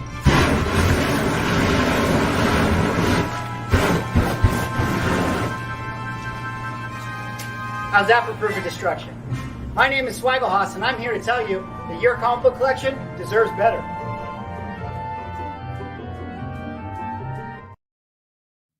What an advert! What an advert! It's brilliant. Yeah, thank you. Yeah, it was a lot of fun to do that, and try to do something that's a little bit fun and kitschy, and talks a little bit about some pain points in the comic collecting world. And I know that the people who are watching it, as much inside baseball as it is, like I think everyone who's going to watch it was going to kind of get jokes. And yeah, there's a guy in so the flamethrower thing is. We live in this world, if you know the modern comic space so much, that print runs is so important. Yeah. And there's like a lot of stories of people having extra copies of the rare ones and all that stuff. And so, there's been a lot of conversation in the hobby about like, okay, well, obviously you're going to have overrun and print more because, if things get damaged, it makes sense. You have a couple extra, but you need to make sure that those ones never go for sale or, get destroyed. And so that was my joke of like, oh, okay, I'll actually take the flamethrower and burn the extra copies and do the whole bit. So it's like Comic Journey's hit the nail on the head where he's put you were the only guy to actually provide proof, unlike the other monkey business frauds. But it really I mean that Quentin Tarantino film Once Upon a Time in Hollywood, with Leonardo DiCaprio at the end with the flamethrower, just there's not many uses for a flamethrower. The films that I remember are like Aliens and The Thing, basically, for flamethrowers. It's like that movie with Leonardo. Yeah, funny thing about that is the guy I found who was like the flamethrower guy. Like this is what he does. He's like a he works in film and he's kind of like a pyro VFX guy. Like this is what you do. You hire these kind of specialists for these types of things. And if you guys have ever seen Tropic Thunder and like Danny McBride, his character was like, oh, let's blow stuff up. Like he kind of was like that. Just a pyromaniac. Yeah. And he came over and he's like, so I got 3 different flamethrowers, he's like, so there's this one. And the one I used is like, it's like the weakest one. And he was like, I also got the ones where, you put on the backpack and then you like have the Yeah, it's quite gasoline, like and gasoline on the it back. actually has Yeah. projectile. Yeah, like we can shoot. He's like, we can shoot it like 60 feet, and I was like, no, I don't want to burn my house down. Thank you. And I think that this was it was at that point when he was like, "And if you want some napalm, I've got some stuff in the back." yeah. He's like, it's not exactly legal, but hey, I won't tell anyone. But yeah, and he had, I think he had just your regular kind of lighter fluid. He was like, oh, let's just pour him on the books, give it Yeah. that extra pop and crackle. And I was just like, I don't think we need all this, like I Yeah. think it's pretty big. I'm happy with like a can of deodorant and a lighter, and we'll just go. Yeah, like just the classic hairspray and a match is Hairspray, yeah. okay with me. No, that's brilliant. So in terms of, is there any other content creators like on the like a YouTube that you watch that like comic book creators? Who do you watch? Yeah, I mean, I try to watch as many people as I can catch, just to be aware of like What's going on? what other people are thinking and other ideas. I certainly don't know everything. So, like you said, like when you had Palm Beach Presser on, like I watched you guys to learn about, what was going on with him and the Ben stuff. I watch journals, like I said. I've watched Automatic Comic Books. I watch all the like small channels as well. So I try to, whenever I can, catch up on the comic collecting world so I can, stay in tune to the other sides of the YouTube culture. Because you have a good relationship with Ryan from Automatic Comics, do you talk about like ideas for videos and stuff with each other, and like if one person covers a subject, the other one won't tend to do a video on it unless Yes. Does that happen?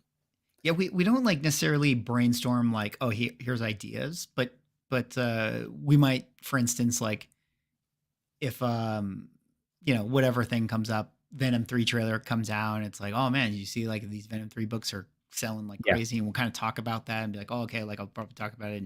But at the same time, it's like I find it's okay if everyone covers the same topics because everyone has sort of different angles and takes and stuff. So I kind of like to listen to everyone. So we just chat all the time, just as friends and comic fans, and it's sort of nice in the content creation world to spitball a little bit with other people who do it, because it's so specific that like you have no one to talk to about it. Yeah, and it's nice to make those connections, and because like you said, there's not really many people that you can talk to about it, so you can't you can't feed off each other or bounce off each other. So it's really nice to have it. How do you feel about like the these reaction videos, or people clapping back is the I don't know if that's the term that people use, but clapping back at each other, between channels. What's your thoughts on that? So I think that there is definitely a place for it in YouTube. Yeah, It's definitely take comics aside, like there's plenty of channels that are kind of like into the talking clapback sort of culture, and there's definitely an audience for that, and it can be very, very successful for a lot of people. And it's kind of like what we were talking about earlier. It's you kind of cultivate the audience in a way of what you decide you want to do, and so it is a good way to get eyeballs, because it definitely can sell in that sort of way. And I don't mind it. I think that there are times and places to do it, and there's good faith versions and bad faith versions to talk about stuff like that. But at the same time, I think I try to be mindful. I've done it a couple times where I've responded to some videos on my channel. But I always want to make sure that I'm doing it in a way that like it's not like distasteful, and also like respecting the time of my audience, because I don't know how much I think my audience cares about interpersonal things that happen with me and other people, or other creators, even just laying commentary to that. I think that they come to my channel for, hey, what's going on with CGC? Give me the facts. What is this? Okay. Hey, these books are selling, so I just, unless it sort of concerns that, and I think that it's going to be something that is information that they want to hear, then I won't dive too much into it. No, that's a great answer. It kind of leads me into my next line of question, and I hope you don't mind me bringing this up. But I know I want to say it was like a few weeks back, you were invited onto Sticky Goose Comics Mhm. YouTube channel, and you had like I don't want to say it was like an interview. It was like a chat like Mhm. type thing. But it very much from people watching and the comments, people thought that you weren't really impressed by it, or like you didn't loosen up and you didn't really know how to take it. What were your thoughts on that? I hope you don't mind me asking. No, yeah, no. I mean, yeah, Sticky Goose reached out to me and had me on his channel, and yeah, no, I thought I'm somebody who is very much open to having conversation and having talks with him. That was the first time we ever met and talked, Yeah, and I think I think it's fair. I was a little bit like unsure of how it would go. Like, I mean, I think it would be fine, but I know he's kind of poked fun at everybody yeah, in the community and poked fun yeah, at me as well. And so I just don't know. I didn't know what to kind of expect because it was the first time us talking. yeah. So Did you kind of think like, I mean, I'm not saying that he would, because I mean you spoke to him that evening, but did you think like maybe he like there was something unsavory planned, or like he was, because he very much marketed it as, like versus, but there was no yeah, there was no beef to squash, as they no, say. yeah, yeah. No, no. In credit to him, I mean, he told me, he's like, I'm not like trying to ambush you or anything like that. It's just like, I just want Yeah, to have a conversation. But he was like, but I do have a beef with you. So I was like, oh, okay. So I think maybe I was sort of waiting for the beef, yeah, like, and it never came. and it never really came. So I Yeah, was like, oh, okay. And I think, we had that conversation of it's interesting in YouTube because I thought he had a really great first question, which was, how do you think the comic community perceives you? And I think that yeah, there's something interesting in that because it is a lot of kind of optics and like people who watch my channel or maybe people who don't love my channel get this idea that I talk a lot about values and stuff because I myself am like a comic day trader.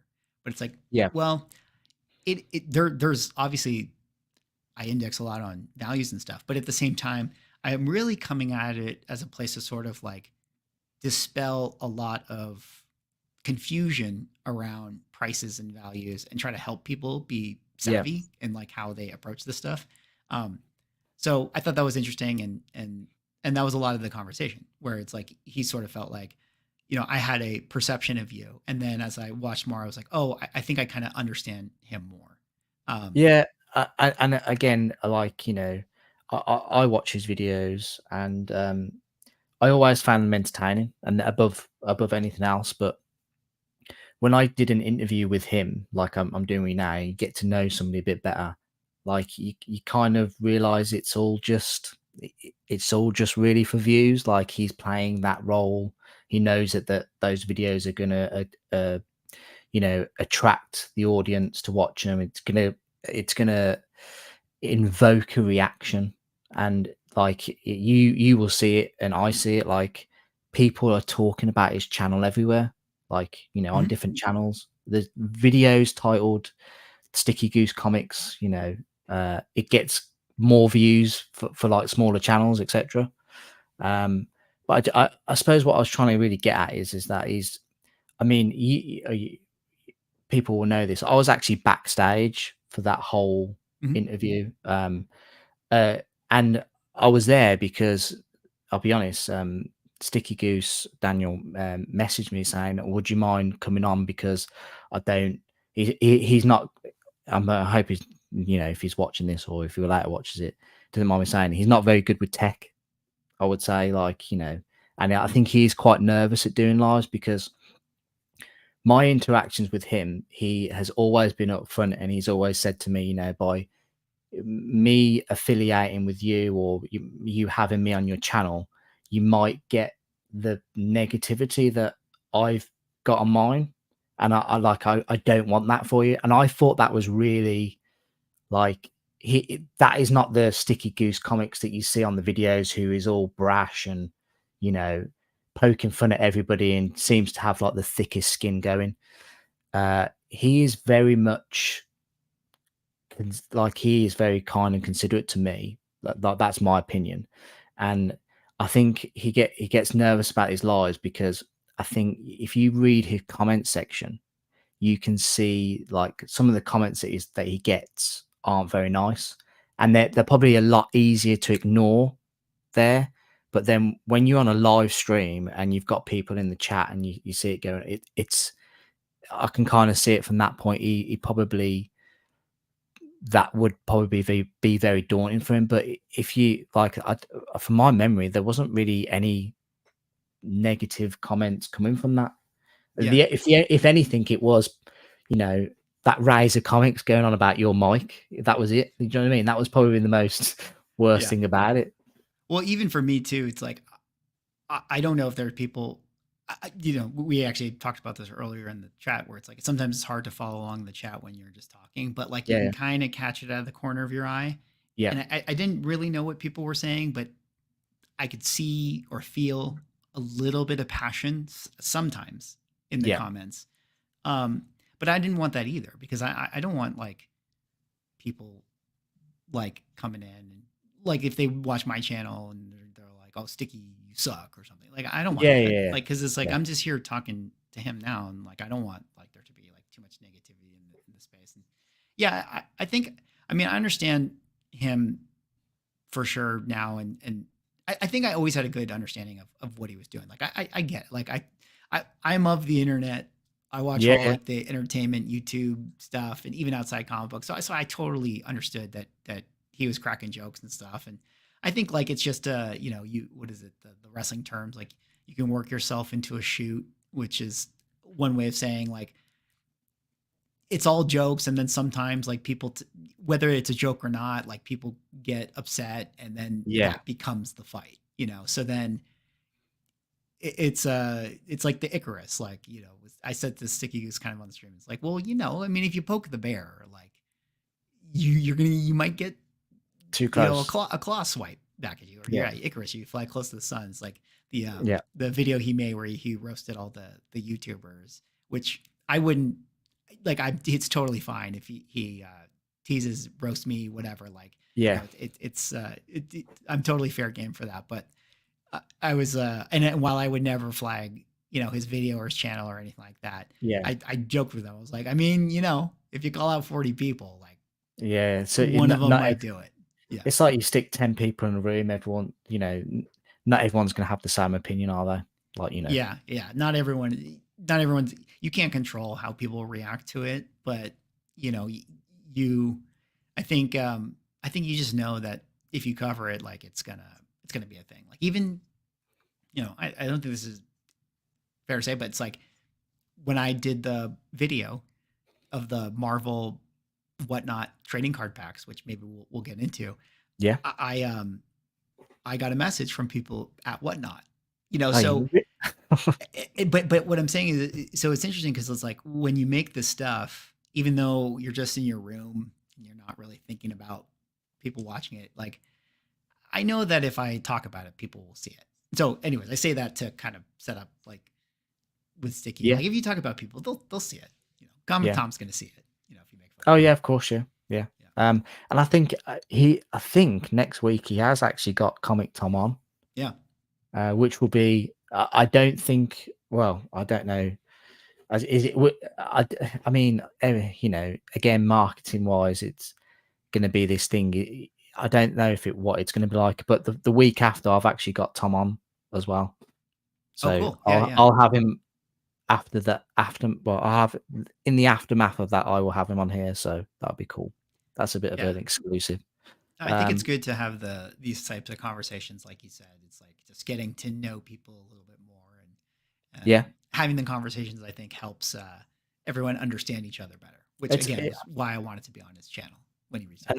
And I just point out that JSS Brooklyn is a really nice, genuine guy, really nice guy, and he said he passed on that live because he thought it was below you.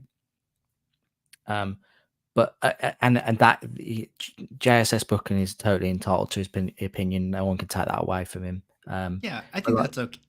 Oh, go ahead. Sorry. No, it's good. Yeah, sorry, you go on. Sorry. Yeah, no, I think that's great. Like, yeah, if it's not something that's interesting to you, then for sure, it's not the type of content. And it's interesting. It's talk about YouTube and the meta, and you talk about the reaction culture and stuff. Like, I could have made a video commenting on my interaction with him, right? Like, of course, yeah. And it would have done. And it would have done well. 25,000 views on that, maybe something. Yeah. And well, and that's actually, you talk about like the YouTube space, like that's actually would be a good type of content to make, right? Like you can mine a lot and I can commentate on our conversation and stuff. But I think it just goes back to what, JS was saying, where it's kind of like, I think on my channel, a live is one thing and we can have conversation, but like, yeah, if you're tuning into like the recorded video, it's probably not something that people signed up for to watch. Yeah. Even if it would be interesting.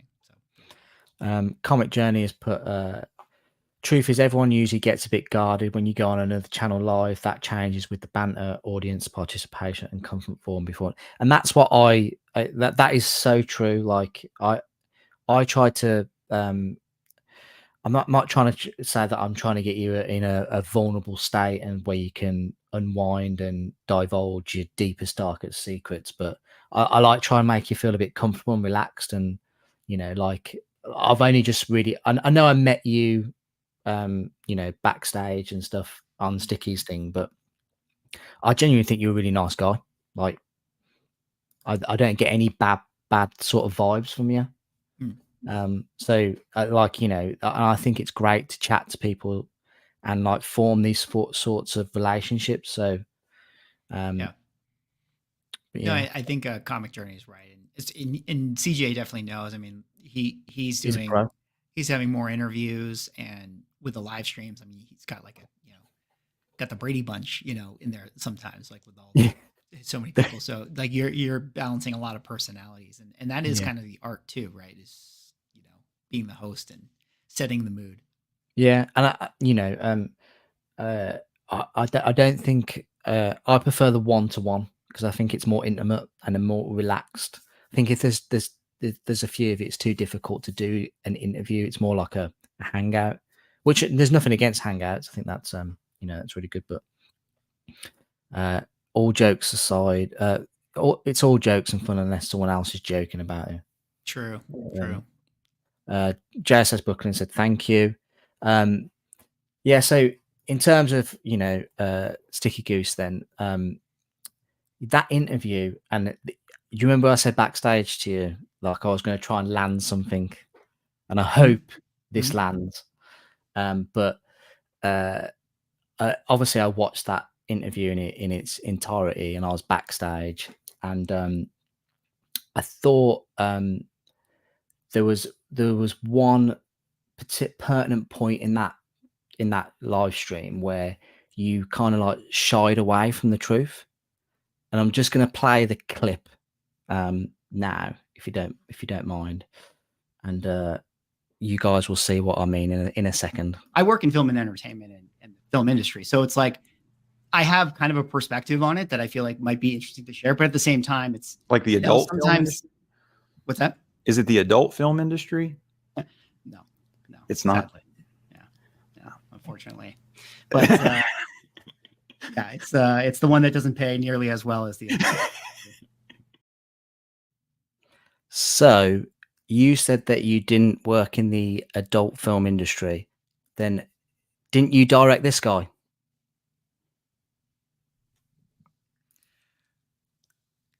Okay. Let me explain here. Let you explain. Caught red-handed. I thought I can explain. It was not. I can't take credit. I did not have the personal relationship with Mr. Jeremy here. Yeah, you didn't. No. But, as soon as I saw him in the video, I was like, "Oh, I've got to put that to Mickey. I've got to put it to him." All right, guys. You're right. I actually won that. It's an AVN award right there, and it's a guy. So the truth is out. The truth is out. Yeah, no, Did you get to meet him? I did get to meet him. Yeah. Yeah. You know, he's a legend, man. In his own right, he's certainly a legend, and I'm not sure what the story. Like, how did he come? Why was he there? Well, you know what's funny is like, it's like when you're kind of working on that stuff. You know, I'm just thinking about the directing part, and okay, like I'm talking to the crew and doing all this, and I think I would like the artist would have just told me like that morning, like, yo, dude, like Mickey, like Ron Jeremy, I've been texting you, he's gonna come, like, it's like, can we get him in? Can we do a thing? And so like you have to think on your feet, like, okay, like what do you mean? How do I use him? So it was like, hey, stand over there. Hey, the girl's name was Anna. Anna, go over there and like, okay, you guys are watching, and then you're acting and blah, blah, so you just kind of have to put the people in and get them in there. And so yeah, I think he was just someone that when you have cameos in this thing, like usually they come like you get tapped on the shoulder and they'll we got this guy. They're here. Yeah. No, I remember I was talking to somebody at work today about the interview tonight, and I was like, oh, I'm gonna try this gag and see if it works, but I was like, oh yeah, like Ron Jeremy, and they were like, who the fuck is Ron Jeremy? And I was like, oh yeah, I forgot. Like, you're like 21, you don't know who the hell he is. Like, and he's like, and I was like, oh, he's like a famous male porn star, and he's like, I don't watch. He literally said to me, I don't watch vintage porn, and I was like, I don't care. I just want I want to know what you watch. Yeah, it's like I think he cuts through. He's transcendent in his. Yeah, I thought I thought everybody knew. I thought he was. The kids learnt about him in school. Like, Yeah, I think isn't he like in your History 101 textbook? Yeah. The when you have that the talk about the birds and the bees, and they show you like one of those commercial videos or whatever. I thought it was him walking into the house. He was the delivery driver or the pizza guy. He has definitely been the pizza guy. No, but no, I thought that was my little gag, and I hope that paid off somewhat. Is vintage porn like kind of the you come into buying the new stuff, and then eventually you discover the golden age. The golden age. Yeah. You get into the vintage stuff later on. That's hilarious. No, but what I've got to say is I mentioned this earlier in the stream. Like, if I just get rid of the banner, that has had like over 1 billion views. That is incredible, Mickey. Honestly, yeah, it's amazing. It's really, I mean, yeah, it's amazing, and and one funny little aside, like, you can't replicate that. It's just kind of a lightning in a bottle thing, and I'd love to be able to say like, yeah, my work is just so good that not many people want to see it, but like there's no, like no one would have expected that. And I've had funny interactions after the fact of like other jobs that I pitched on or stuff, and like the ad agency people will be like, Mickey, we really liked what you did with Sexy I Know, and we'd love our project to go viral, like how that one went viral. Yeah. Okay, well, I don't know how to do that. I don't know how to. Yeah. What I was going to say is, you've had 1 billion views on that video, but the most successful video on your channel has had 75,000. I know. I mean, look at that young-faced Mickey there. God, so starry-eyed, that kid all those years ago. Yeah, like, to be fair, I'm sure you've still got that that axe in the background, haven't you? I do. Yeah, it's actually still here. And the Emmy. Yeah, that has survived as well. You've upgraded a couple of those books though, but Yeah, I don't know if Jem Min is still here, but what's funny about that video is no, Jem would have dipped as soon as he saw Ron Jeremy, because it's yes, yeah, true. Yeah. Well, in case he watches the rewind, but shout out to him. That was one of the first videos that I did, and he actually shouted me out on his channel. Oh wow! Which got a lot of attention for my channel at that time, because Marvel cards at that time were just like, he loves his Marvel cards. Yeah. No, and again, that is, you know, that is not what your channel is known for, cards. You know, so fair play if you're getting that amount of views on that video for something that is not necessarily your mainstream Yeah. gig, if you know what I mean. Yeah, I think that's where, you know, even for yourself, it's like, yeah, just you never know. Throw out those fish nets, or those fishing lines. They may never catch on, but maybe you'll be the big video game YouTube channel one day. Yeah, I've highlighted this comment Oh my because God. it's so true. There was That's no goated trimming comment. involved.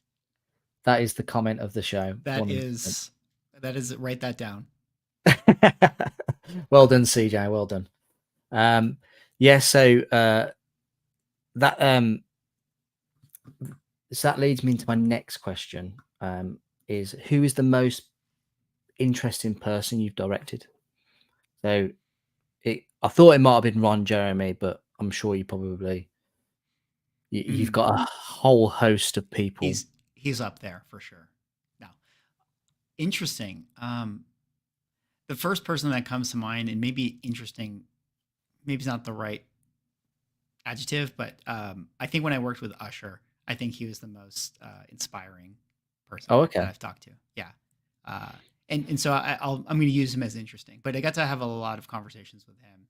I get to collaborate with him in a significant way. And yeah, I actually just learned a lot from him about, life and his perspective on things. And yeah, I cherish that experience for sure. Who's the most famous person that you've got in your phone as a contact? Oh, I don't know. But people I still chat with are occasionally, not a lot, but just occasionally. I don't know, like Little John. Well, I hope you told them that you were coming on this channel tonight. Yeah. Little John. I'm sure Little John is just lurking in the yeah, probably someone like a him or like a Jaleel White, every now and again we'll exchange a text and stuff, but yeah, no, I don't. Cool. I don't call up Usher. We hang out, buy comic books. Do you want to go? Yeah. Do you want to go bin diving and go look for the dollar bins? Yeah. Yeah. That's cool. So the most interesting person you directed then, who did you say it was? I said it was Usher. Usher, yeah, Usher. Sorry, my bad. I'm completely. And when did you meet him? How many years ago was that? When did we work together? It was like 2018, maybe. I think it was. Okay. Yeah, we did a whole.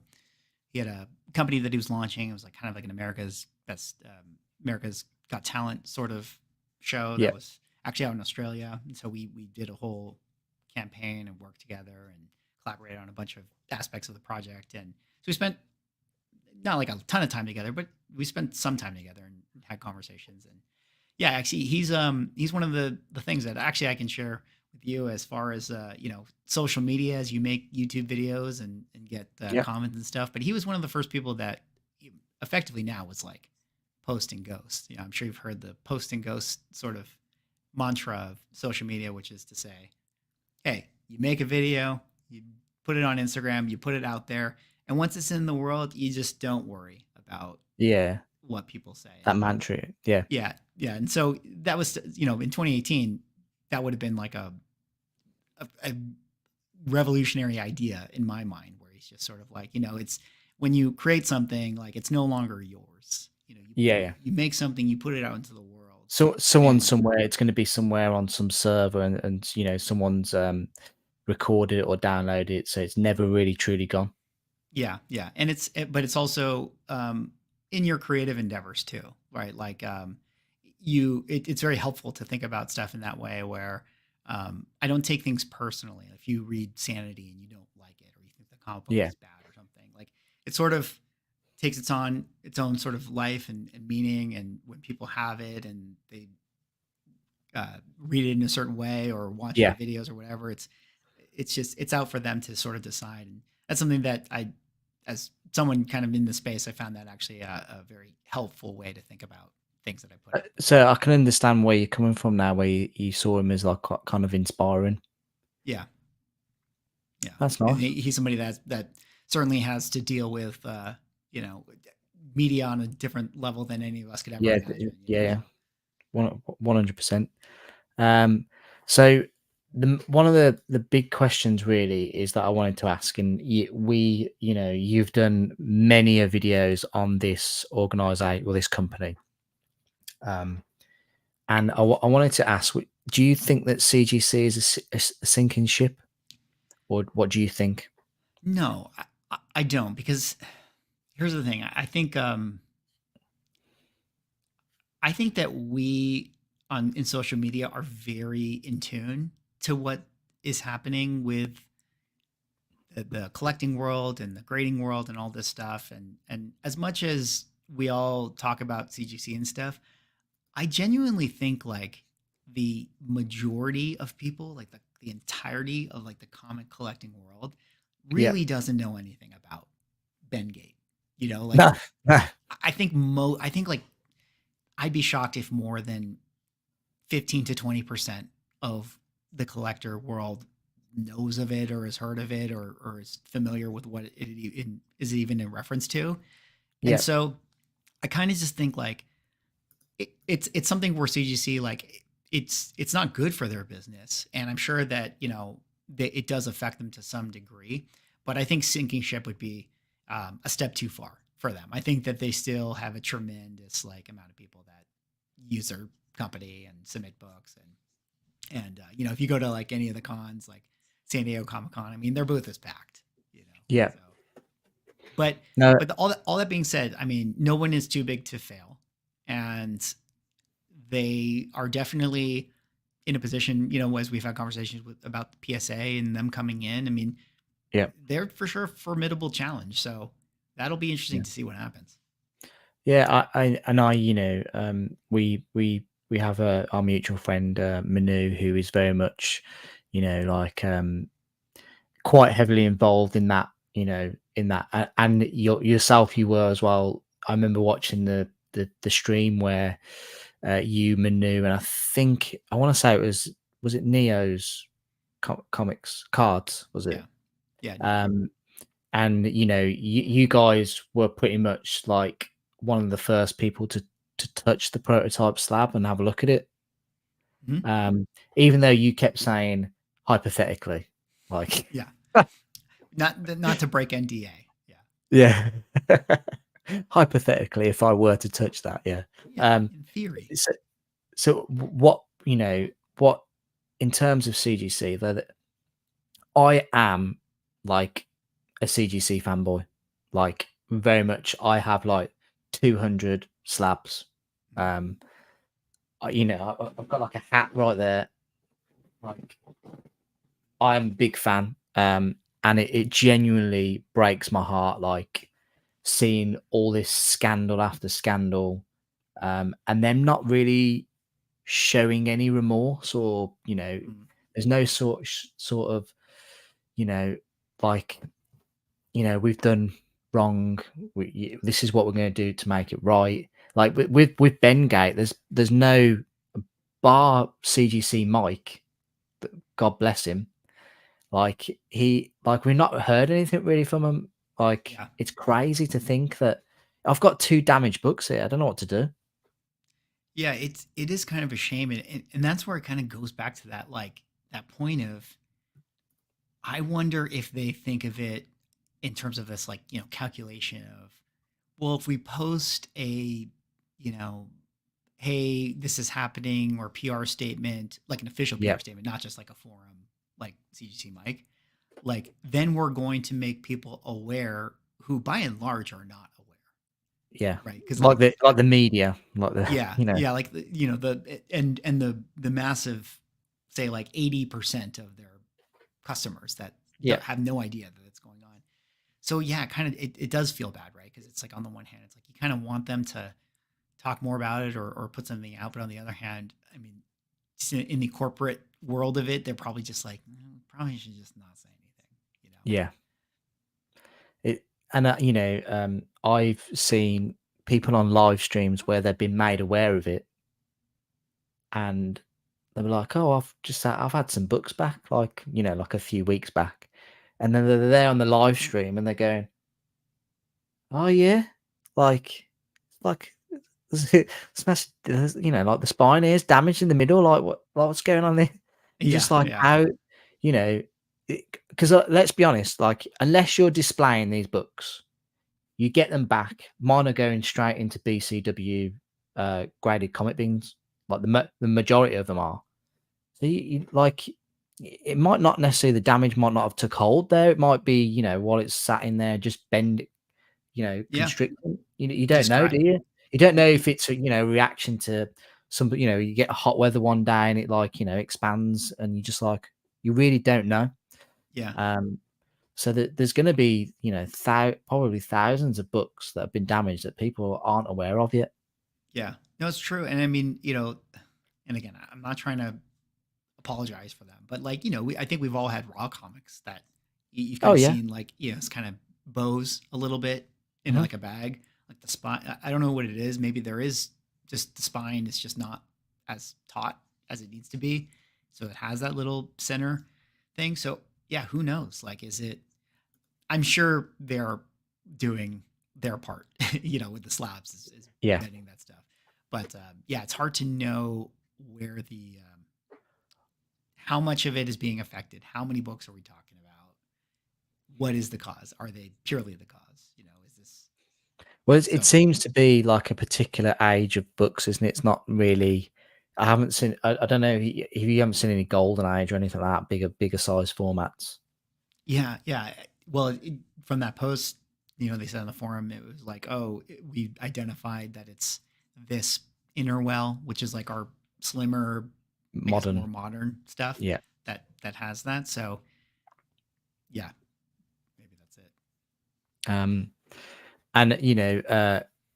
CBCS, their marketing strategy at the moment Oh yeah, is you can't fault it really. Like we've waited so long for they've never really done anything in terms of clapping back or anything like that.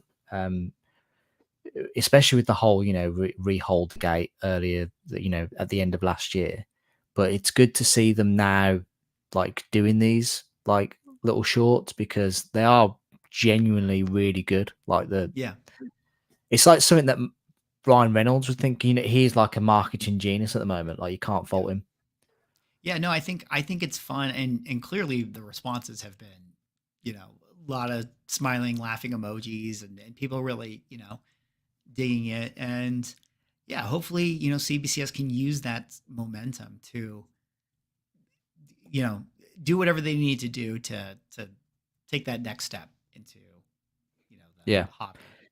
we've got some breaking news. I'm sorry to interrupt you, but Manu, our good friend, has said the Malibu Sun has sold. The error version is sold for 14,400. Is that a record? Yeah, was that more or higher or lower? I'm unaware of what.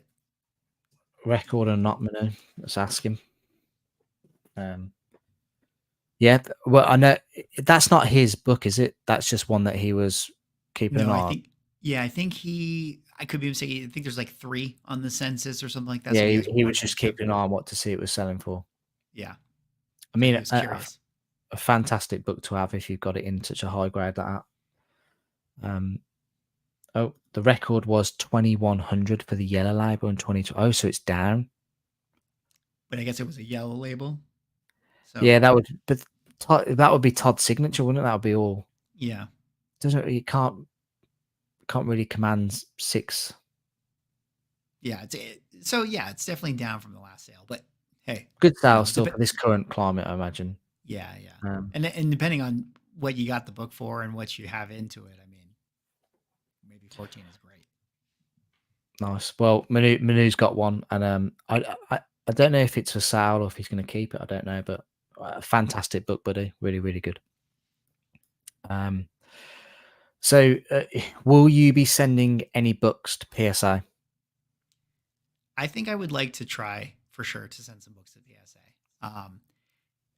I think anyone like yourself, if we're on YouTube, we should probably do it so that we have a little skin in the game and can speak to it a little bit. I don't know if you're thinking about sending to PSA, but yeah, I think I'll try a book. Maybe I can do a Dark Hawk 1 submission. Maybe Yeah. I'll be the first Dark Hawk 1 book submitted, and then we can we'll do like a giveaway or something. I don't know. That'd be pretty cool. That's a great idea, especially for your channel, Mickey. We've got a good question here from Bat Signal Comics. Thank you very much for joining us. Great avatar there. Would you still recommend grading modern books?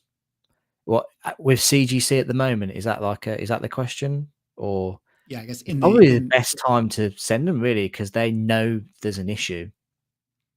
Yeah, I think so. I think it depends. I mean, if it's for you to keep, maybe you don't need to. But if you have books and you want to slab them, I would and hold sell fire. them, you just because I don't know how many, like how much of an epidemic is it? What percentage are we talking here? Palm Beach Press he mentioned some stuff. Yeah, but I'm pretty sure though, if you sent them now, obviously they're aware that these inner wells are damaging the books, but well, they won't admit that obviously, but I'm sure I would just I'm literally just waiting to see what happens. I'm not even gonna think about sending anything in at the moment, to be honest. Yeah. No, but I definitely PSA. I will give them a fair chance. And to be fair, I've even considered giving CBCS some business. They've got a Stephen Butler signing and remark event coming up, so I thought about sending him for that because I'm a big Scarlet Spider fan, and he did Web of Spider-Man issue number 118, which is the first appearance of Scarlet Spider. So thought about sending that in. Maybe, I don't know. Yeah. And for what it's worth, I really do like the new CBCS label and slab and stuff. Yeah, it's 20 times better than what it was. It's still not obviously not what CGC's looks like, but it's definitely better. Yeah. Manu says he's waiting as well. Yeah. But that will bring me on to my next question: is how is Whatnot affecting the comic book collecting hobby? You did a video yesterday, a very great video on, and we had a question about this earlier in the chat about the comic trading packs, if you can call them that. What are your thoughts on what Whatnot is doing to the comic book collecting hobby?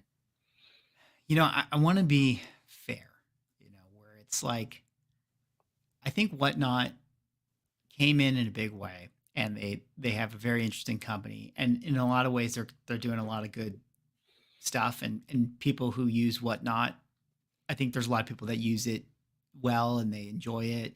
Yeah, I'm not a big fan of buying in that format because I kind of want to like get to my book. I just kind of don't. Oh yeah, it's you could be waiting hours. Yeah. So I kind of I'm not as big of a fan for myself personally, but but I'll buy if it's a good deal, I'll buy a book anywhere. I don't care where it comes from.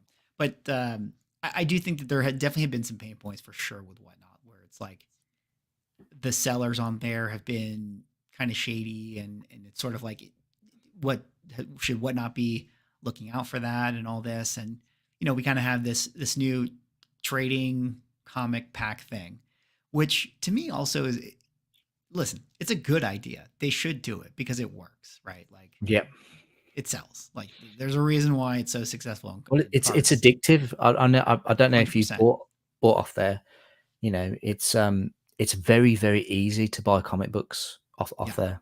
Yeah. It is very easy and stuff. So they made a great design for their app, and now they have this interesting product, which I think we'll see how it goes. I'm kind of just here for the popcorn to sort of like see how it all kind of plays out. I mean, I admit, like, I do kind of want to rip one open because I think it'd be like a fun video, but at the same time, I wouldn't personally pay the premium. I was going to say, we know polybagging comic books damages them Like Yeah. you tearing open a pack is not going to be good for the book. And from the ones that I've seen, I know Comic Tom has released a video this evening, like a short about it. And I've seen like obviously like the advert for it and stuff. Like the way you open it, it's gonna like these books they look like the books that I've seen that are inside are like foil. So aren't they just gonna get really damaged like with the when you're opening the? That's a good question. So yeah, I don't know this because I actually didn't think about this or I didn't see it. Like, so it's just the floppy in there, right? Like it's not like bagged and boarded inside. It's not bagged. Well, no, no. I doubt it, but like the what I saw, they were literally pulling the comic straight out. So they're literally like a fresh pack of cards, I imagine. Yeah. And I know that Whatnot, their main, one of the main collectibles on there that does so well is obviously trading cards because there's various different, alliterations of them. But yeah, I just think it's a bit crazy. I don't know. I mean, I love trading cards myself, so. But I'm not particularly a fan. I mean, I know it's X-Men 97 as well, so it's a bit of a. It's not like they're doing it for everything. Yeah, yeah. I definitely think that it was like only a matter of time before this was tried for comic books. It just like we said, it's so successful with cards and the chase and the dopamine and the hits and stuff. It's like, why wouldn't you just do this with like variant covers? And someone made a comment on my video that I thought was like, yeah, that's a good point. They said, I think that the ratio variant cover model has kind of run its course, the 1 in 25, the 1 in 100. And I think that this is just a new way to repackage that, no pun intended, where you're just kind of, this is just a different way to kind of do the thing that has gotten stale, which is like the ratio covers or variants. Yeah. And so I was like, maybe there's a point there, and if you just say like, hey, you know what? The pack is $25. It always comes with a 1 in 25 and you have the chance to get a 1 in 100 and, maybe that's okay. Maybe that doesn't hurt anyone. But a great point here from Smokey Collects. Thank you for joining us this evening. You're trying to cater to people who get a personal high off opening packs. It is addictive, very addictive. 100%. Like you're playing into the addictive nature of it. Yeah, and that's where it is. It's like you know what you're doing. You know what you're doing. Well, it's already so you go on Whatnot. It's addictive anyway. Buying the comic, but buying these things, and then you get the thing, and then that itself is addictive, and so it's almost like double gambling, I imagine. But yeah, and that's kind of I think the sort of the fair criticism of Whatnot, where it's sort of like they definitely lean into the addictive nature that humans have. And if you don't have the self-control, and again, it's kind of not their fault. It's like in the same way that like a casino is like, hey, we're just a casino. Well, so 2 great points here. Your video yesterday, you did like a pack opening of those. I think they were like resting cards or something. Right, they're still there. Yeah. So you did that pack opening, and then did I get the foil? And then you did like the crash down basically. Yeah. And then in the Venom 3 trailer today, you've got literally I think it was at the end of the trailer, you've got Venom in a casino gambling. He's going, yeah. And he loses all his money. He's like, I need more money. Like, Yeah. That's the worrying thing about it, is gambling upon gambling. That's what I'm worried about. And it's definitely it's a big thing. It's in video game culture. If you the loot boxes and all that sort of stuff. Oh yeah. It's way in the video game space. And there's been a lot of conversation about like, okay, the morality behind this. Should this actually be, governments coming in and outlawing these types of things? It came to a point. I don't know if you know soccer very well, but I used to play FIFA, which is like a soccer game, and that used to have like build your ultimate team on it, Yes. and you have to buy packs. I became very addicted to that, and I spent. I hope my wife's not watching at the moment. But I spent thousands on that. That's crazy. Yeah. It's crazy, and it's very addictive just being able to get something like at the palm of your, we normally you'd have to go, I gotta go in the car and drive to the shop and buy it, and then you probably hesitated thinking, oh, it's raining outside, I won't go today, I'll go a different day. And but now it's all in the palm of your hand. It's crazy. Yeah, and then it's that fine line too, where it's like, if you were someone who played it and you spent thousands, but you were like, hey, I'm happy doing this, I'm enjoying it, and I feel like I got my entertainment or value out of it. Yeah, it's hard to figure out like where that line is of like the people who are doing it and they're like, hey, I just like it and I'm okay. Yeah. Versus the ones that are really addicted to it. So it's tricky. Yeah, because no doubt there will be people who open it and are happy with the content, because that's the it can't all be bad, but we'll just have to see how that plays out. And Manu says, they're just flopping about in there from what he's seen. It just makes the 9/8 even more rare. Yeah, definitely. Comic Aussie has basically said that he's had a few of those 97 in hand, and they are on the fragile side. Are these the ones that they gave? These aren't the comics that they gave all the whatnot streamers as free giveaways and stuff, was it? So they're like gold. They look like gold foil and silver foil X-Men 97 comics. Yeah, so I don't totally know the story. Yeah, I think that they maybe what it was is they were supposed to be sealed, and then they were backed up on their delivery or package shipping with packaging, whatever. So they just gave out the comics to people. So that's why the comics are out there. But now we actually have the pack rip stuff. Okay.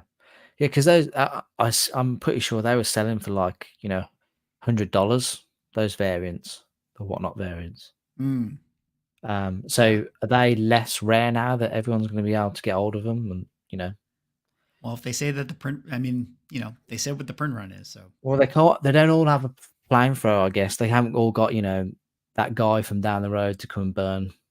Yeah, they don't have flamethrowers over in the whatnot buildings. They can afford them though. They should be able to afford it. Yeah. Are you you mentioned that you were contacted by somebody from whatnot. Was that in relation to yesterday's video? Was that like a positive thing or a negative, or they would reaching out to say, like, oh no, this is what we're trying to do? Or yes, they reached out to me and they just said, hey, thank you for the fair coverage. I think it's not safe to, or I'm not leaking anything. Like that was just kind of what they said. But so they just said that to me. And anyways, the point with that was just to say like, they're paying attention. Yeah, well, definitely. Or the companies are paying attention. CGC pays attention. If I'm sure CGC has watched your conversation with Palm Beach and Manu. This is what I said to Manu. I was like, do you think like come Monday morning they're like just gonna sit down Monday morning meeting and go, right, did everyone see these videos over the weekend? Swagglehaus did a video, the 9.9 newsstand was on, they won't even know my channel, but they'll know Manu. But I think they'll know your channel. I think for sure. I think that's the point. Like I think that they like I'm not saying like Matt Nelson like personally sits through everything, but I think someone over there whose matters it concerns would have like scrubbed through your stuff and just kind of taken away a couple things. And then maybe it's just Mickey, I mean, I am not I'm not a bad person or anything like that, but they've actually blocked me on like Instagram. Like I can't tag them or anything. Or you're on the list. They got your face on the bulletin board. The worst thing about it is it's not even in relation to that video of the week. It was literally, it was either I shared Ryan from Automatic Comics like video thumbnail or whatever he did, or it was like Manu, one of his posts during the Reholder scandal, and I just put, "This is extremely worrying. What CGC? What's going on?" And then next, like, you know, when I woke up the next morning, I was like, I haven't like, no, not the like a few days later, I was like, I haven't seen anything from CGC. What? So I went onto their profile on Instagram, and I wasn't following them, and I was like, what? What? When would I have unfollowed them? And I was like, oh, you know what? They followed me, and when you unfollow somebody and they follow you, you can choose to remove them from following you as well when you unfollow them. Interesting. I didn't know that. So I was like, oh my god, they've unfollowed me because I've won competitions. I have, like, sure, yeah. So I was like, I was just like, oh, my wife will vouch me on this. I was genuinely gutted because I was like, I love CGC. Like, that is the one thing like I collect the most. Like, comic books graded by CGC. And I'm like, that is like my main thing. Like, I was genuinely heartbroken. It's just that was more. That sucks, man. That's surprising. I mean, it must be like reactionary, right? They're just in their, whoever their social media person is. Whenever yeah. Yeah. They were just like, interface blocked. Yeah. You know. Yeah. I know 100%. It's not like, you know, anyone big at CGC. It was literally whoever was handling the social media that day was like, oh, totally. No, we need to get rid of these, you know. But yeah, so I can't even, if I comment on stuff now, it doesn't even show up. So it's very interesting. But yeah, so we will literally run with the last question, and this is how we'll end it. Mickey, you've been a fantastic guest, but what is the future of Swagglehaus Comics? What do you think that you'll be doing in 5 years? Hopefully, you know, still being someone who is helpful to the community. I'm hoping, you know, maybe Sanity will still be going on 5 years from now. The future will be Swagglehaus has a great, successful comic title that people love. You'll be doing your own comic trading packs of them. It'll be fun. Yeah, hopefully I have, you know, ripping packs and stuff, and everyone's going for the gold foil Sanity cover. Who knows, mate? You could have like a board game from it or something like that, or, you know, some sort of card game. Those are definitely the big ideas. Those are the big ideas. Yeah. And we can have the graded cards. The ultimate thing, obviously, would be a movie for you to do it. True. Although, you know, maybe by that point, 5 years from now, we'll just have like AI, and AI can make like render a movie. Yeah. Well, you're not a fan of AI, are you? No. I'm actually somebody who is just sort of like, hey, man, it's coming, you know, so we just accept what form it takes, you know, within the creative space. And I'm not necessarily like doom and gloom about it. I kind of think that it's sort of going to be this tool that people kind of adopt, and everyone's going to kind of, you know, adapt to it. But, sorry, just a quick shout out to Michael for that super chat. Thank you very much. He said, fantastic live with two genuine and knowledgeable gents. MJ, this is for 1/10 ownership of that Secret of Manage, CIB. Is it Secret of Marriage? What's the Secret of Manage? I don't know. I think it's Secret of Marriage. I think because I'm guessing. Michael, please help us out here. I'm guessing it's that. Oh, Secret of Mana. Oh yeah. Yeah. I literally. So, true story. I bought this the other week, and I went away with work for a week, so I couldn't play it. And I came back into this room, and my TV doesn't work. I switched it on, and it just went. Tragic. Do you have that?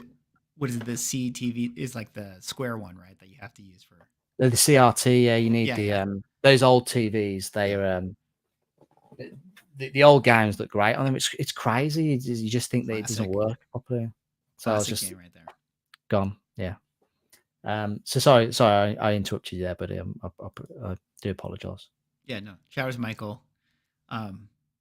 Yeah, no, I don't know. Yeah, 5 years from now, we're gonna have foil comic card packs. You know, so hopefully we have those, and And then, yeah, no, I think I think a lot about just trying to be a good channel for the comic hobby and how we do the best kind of content and Yeah. stuff No, like that. Manu says he wants a Swaggle action figure with accessories of a flamethrower. I'm sure Oh, that'd be kind of fun. Yeah, that would be. I don't think I'm there yet, but maybe. My wife has put as well. Don't worry, James. I still managed to win a CGC competition. They don't know me. That is it 100% genuine because I couldn't enter competitions. She had to do it on my behalf. That's awesome. And she won a Gem Mint 10 graded comic. Oh, cool. But it was like a 10. Yeah, 10. Yeah. But I think it's like one of the only ones on the census. I think it's like I think it's a Kickstarter project, so there's not many copies of them out there. So, but it's still great to have a 10. It's my one and only in my collection. So yeah, I've never had a 9.9 or a 10. No, I kind of want it for the novelty.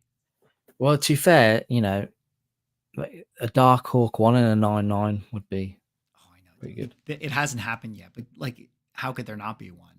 Exactly. Well, it's crazy to think there's not. Is there not actually one?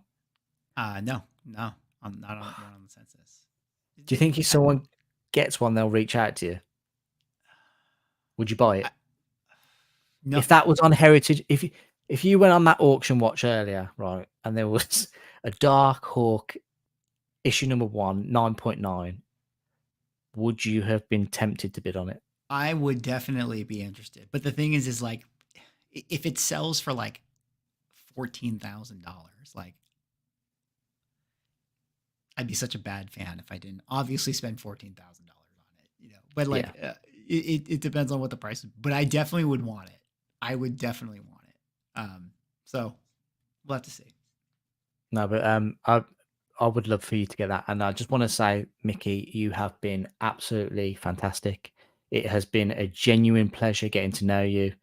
And I hope everybody in the stream and in the chat have really enjoyed the conversation. I have. And again, just thank you for coming on. You've been a gentleman. Thank you very much. Thank you so much, James, for having me. Appreciate you, inviting me on the channel. It's been great talking to you as well. Keep doing your thing with your channel, and shout out to everyone in the chat. Thank you very much. And we'll end it now, but see you guys next time. See you later. Bye.